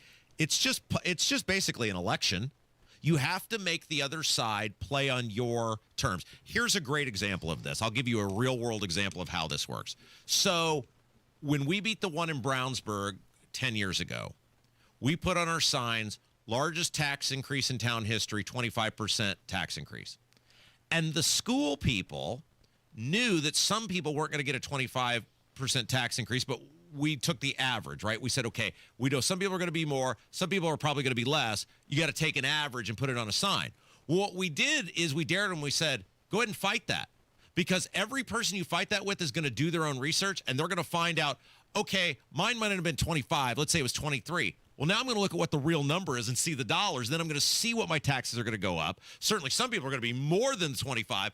And so they made a decision not to fight that number because they knew every time they got into that number, people would have to look it up and see the dollar amount. And so they had to accept the 25% number. And people saw that and said, well, that's a crap ton of money. I'm not voting for that. And they voted against it. That's an example of, you're right, the messaging, right? Wherever you're at, it's going to be a lot of money. You got to put big ideas out there and say, go ahead, fight me on it. You also have to make it in a way that's easily understandable, and putting a dollar figure, a percentage figure is one way to do that, because the schools try the same thing, but in reverse, where they say, oh, well, you're only getting a 10-cent tax increase for every dollar, but when you multiply that out by the value of your home or whatever mechanism they're using to fund these things, it adds up to quite substantial amounts, which you're talking about. Once people do the research for themselves, they can see the whole dollar figure, and most people aren't going to be too amenable to the idea that we have to give up more of our hard-earned money when it's already incredibly difficult to make ends meet, to pay the bills, to buy the groceries, and do the things that are required to live daily life here. Yeah, and it's sport for me, and I hate this because, the reality is the system that's set in place is that as long as these school systems can, whenever they want, declare a referendum. Now, they'll have to go even years now in general elections. Does that make a difference, though? It does, because what they have done before, and you saw this with Avon, that's why they sprinted forward in the fall. They can get their people. In a general election of even years, you're at least going to have the regular people show up to vote, and those people in Indiana tend to be more conservative, and it makes them less likely that they can just spike the football and get their people out to vote, doing these in primaries or these off-year elections. The school will always get their people out to vote. Like, one thing that was interesting to me, and I was talking to somebody who agreed with me on this, like in Avon, you didn't see very many vote yes signs. And on the surface, people were like, well, maybe they aren't as fired up this time about it. And what I think the school realized is, we're going to get our people to go vote. They don't need a sign. Well, what we don't want to do is antagonize the other side to, hey, there's an election. What am I supposed to be voting for to get out and do this? The schools are very, I think Avon was pretty malicious in the way they went about it this time. Like, they obviously sprint this thing forward. They do this video where the public doesn't get it. Only the parents get access to it. Of course, we got it and put it out there. But I think that's all deliberate stuff designed to get a result, and that result is it hurts the taxpayer in the end. So this is like a fly-by-night operation? Well, it makes it harder to do in a fall election where the normal people are going to show up, and they're going to be people who are going to be more inclined to vote no. But the reality is, as long as the legislature won't man up and stop these things, which is what they need to do, either we have a tax cap or we don't. And we don't in this state. You can say you're capped at 1%, but if you got to constantly go out and spend your own money to defeat something, well, that's not a cap, and that's the way it works. The school can utilize, when we beat the one in Brownsburg, they spent $65,000 of public money on a consultant to help them pass the referendum. So I had to go spend my own money while they were also spending my money to defeat something I didn't want. That's a totally rigged system, and it's ridiculous, and the politicians know, and they're not going to do anything about it. But as long as that system's in place, you have to organize. If you do not organize and have people to put door knockers, door hangers in doors and get signs in yards, these things are going to pass because the schools will be able to do that. Well, you said door knockers out there. I believe Micah Beckwith eventually dragged his happy ass out You don't to want door him. knock in Avon. Where did he go wrong, though? You had him. That was your problem. You don't want, no. Look, having some guy go out on a Saturday 2 weeks before the election ain't going to change anything. I'm talking about months in advance, organized messaging, signs, doors. I'm talking every night you're out hitting these things. I'm sorry, that's just the way it works. I've seen these things pass and I've seen them fail. I know the formula to make them fail. See, I'm so far into this, Ethan. If Brownsburg were to be stupid enough to try one, which I don't think they're going to be, but I've been wrong before, I already know what the message would be. I already know what the sign would look like. I already have all of these things in my head, a year in advance or 2 years in advance or whenever they would decide to do this. But yeah, whatever you do, don't let Beckwith go knock on doors for you, because that was a disaster for those people in Avon. I think people voted yes just to spite him. What we need is concerted effort and consistent effort. Yeah, you're right. All right. I'm long. We'll take a break. It's Kendall Casey Show, 93 WIBC.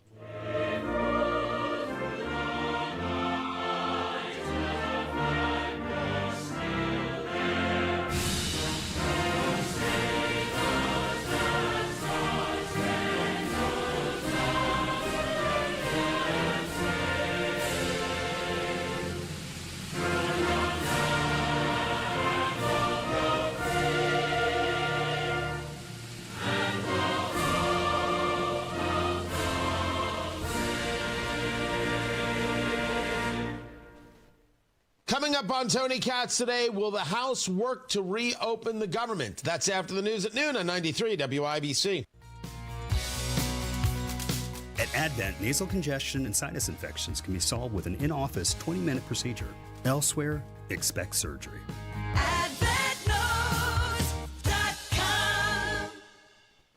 At Duke Energy, we're making Indiana's energy grid stronger and more resilient, ready for storms and for our region's growing energy demands. We're upgrading nearly 20,000 poles, adding more power to the Indiana grid, and using new innovations to assess damage more quickly, speeding our response to storms.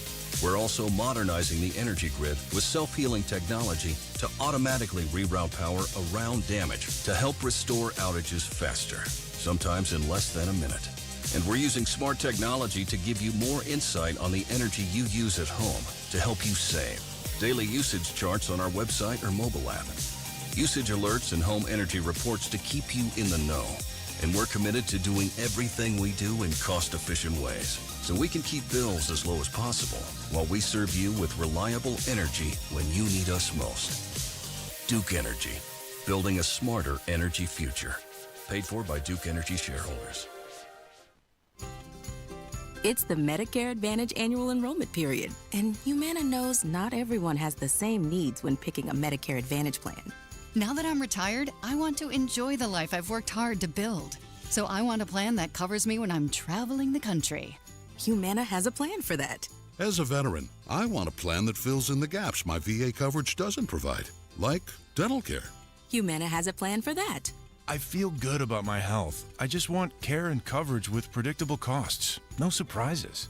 Humana has a plan for that. With a Humana Medicare Advantage plan, you get coverage and benefits that focus on what matters most to you. Learn more at gethumana.com. Humana, a more human way to healthcare. Humana is a Medicare Advantage HMO and PPO organization with a Medicare contract. Enrollment in any Humana plan depends on contract renewal. Garage door problems? Call today for service today. Garage Doors of Indianapolis services all makes of garage doors 24 hours a day, 7 days a week. Call today for service today. 875-4577. Call today for service today. Get it fixed right now. Call Garage Doors of Indianapolis at 875-4577 or visit doorstoday.com. In the morning, call 875-4577. Service today. Today. As a mom, comforting my family is what I do best. Vicks Vapor Stick provides soothing, non-medicated Vicks vapors in an easy-to-apply stick, and it dries fast, so there's no mess. I use it to comfort myself and my family. Thanks, Mom. Vicks Vapo Stick, soothing comfort for the whole family. And try Vicks Vapo Shower Max for steamy Vicks vapors when you need more comfort for yourself. Use as directed. The Indy 1500 Gun and Knife Show is this Friday, Saturday, and Sunday at the Indiana State Fairgrounds. For hunting, sporting, and personal protection gear, visit the Indy 1500 Gun and Knife Show. Want to be in the room where it happens? Win opening night tickets to Broadway's Hamilton Tuesday, December 2nd. Enter now at WIBC.com for your shot to see the show everyone's talking about. Well, on his porch he stretched a banner that said, "John, welcome home." Bobby pulled his Ford out of the garage, and they polished up.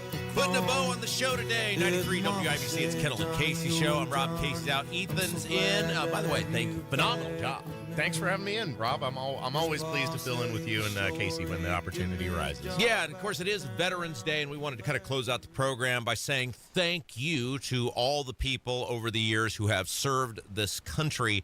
And it is pretty amazing, Ethan, when you think about we have all these amazing things that are going on in our country, no matter the condition of the economy or whatever, and have gone on in this country. And the backbone of all of it is, throughout the history of our nation, is a group of people who have always said, I will stand up and protect your ability to do the things that make this country great. Without them, none of it exists. The veterans are selfless, and their selfless sacrifice should be praised. It's just a shame that they often pay the price for politicians' bad decision-making. they pay the price in blood for the bad decisions of politicians. Yeah, do you think about, like, we talk a lot about, because Dick Cheney passed away, was it last week, and we were talking about just, You notice what a blip on the radar that was? Well, in our program, we have a rule, and I want this done for me when I am no longer here. We say exactly what we said about you in death, what we said in life, right? We don't sugarcoat it. We don't lie. Like, just say the stuff. And we said, look, that was a defining moment, or one of the defining moments of my generation, my group of people that I grew up with, is the various foreign wars that didn't appear to produce any tangible result in terms of the world safer or better or whatever. And I know so many people that I grew up with, went to school with, who put that uniform on, went and fought, and thankfully all of them came back.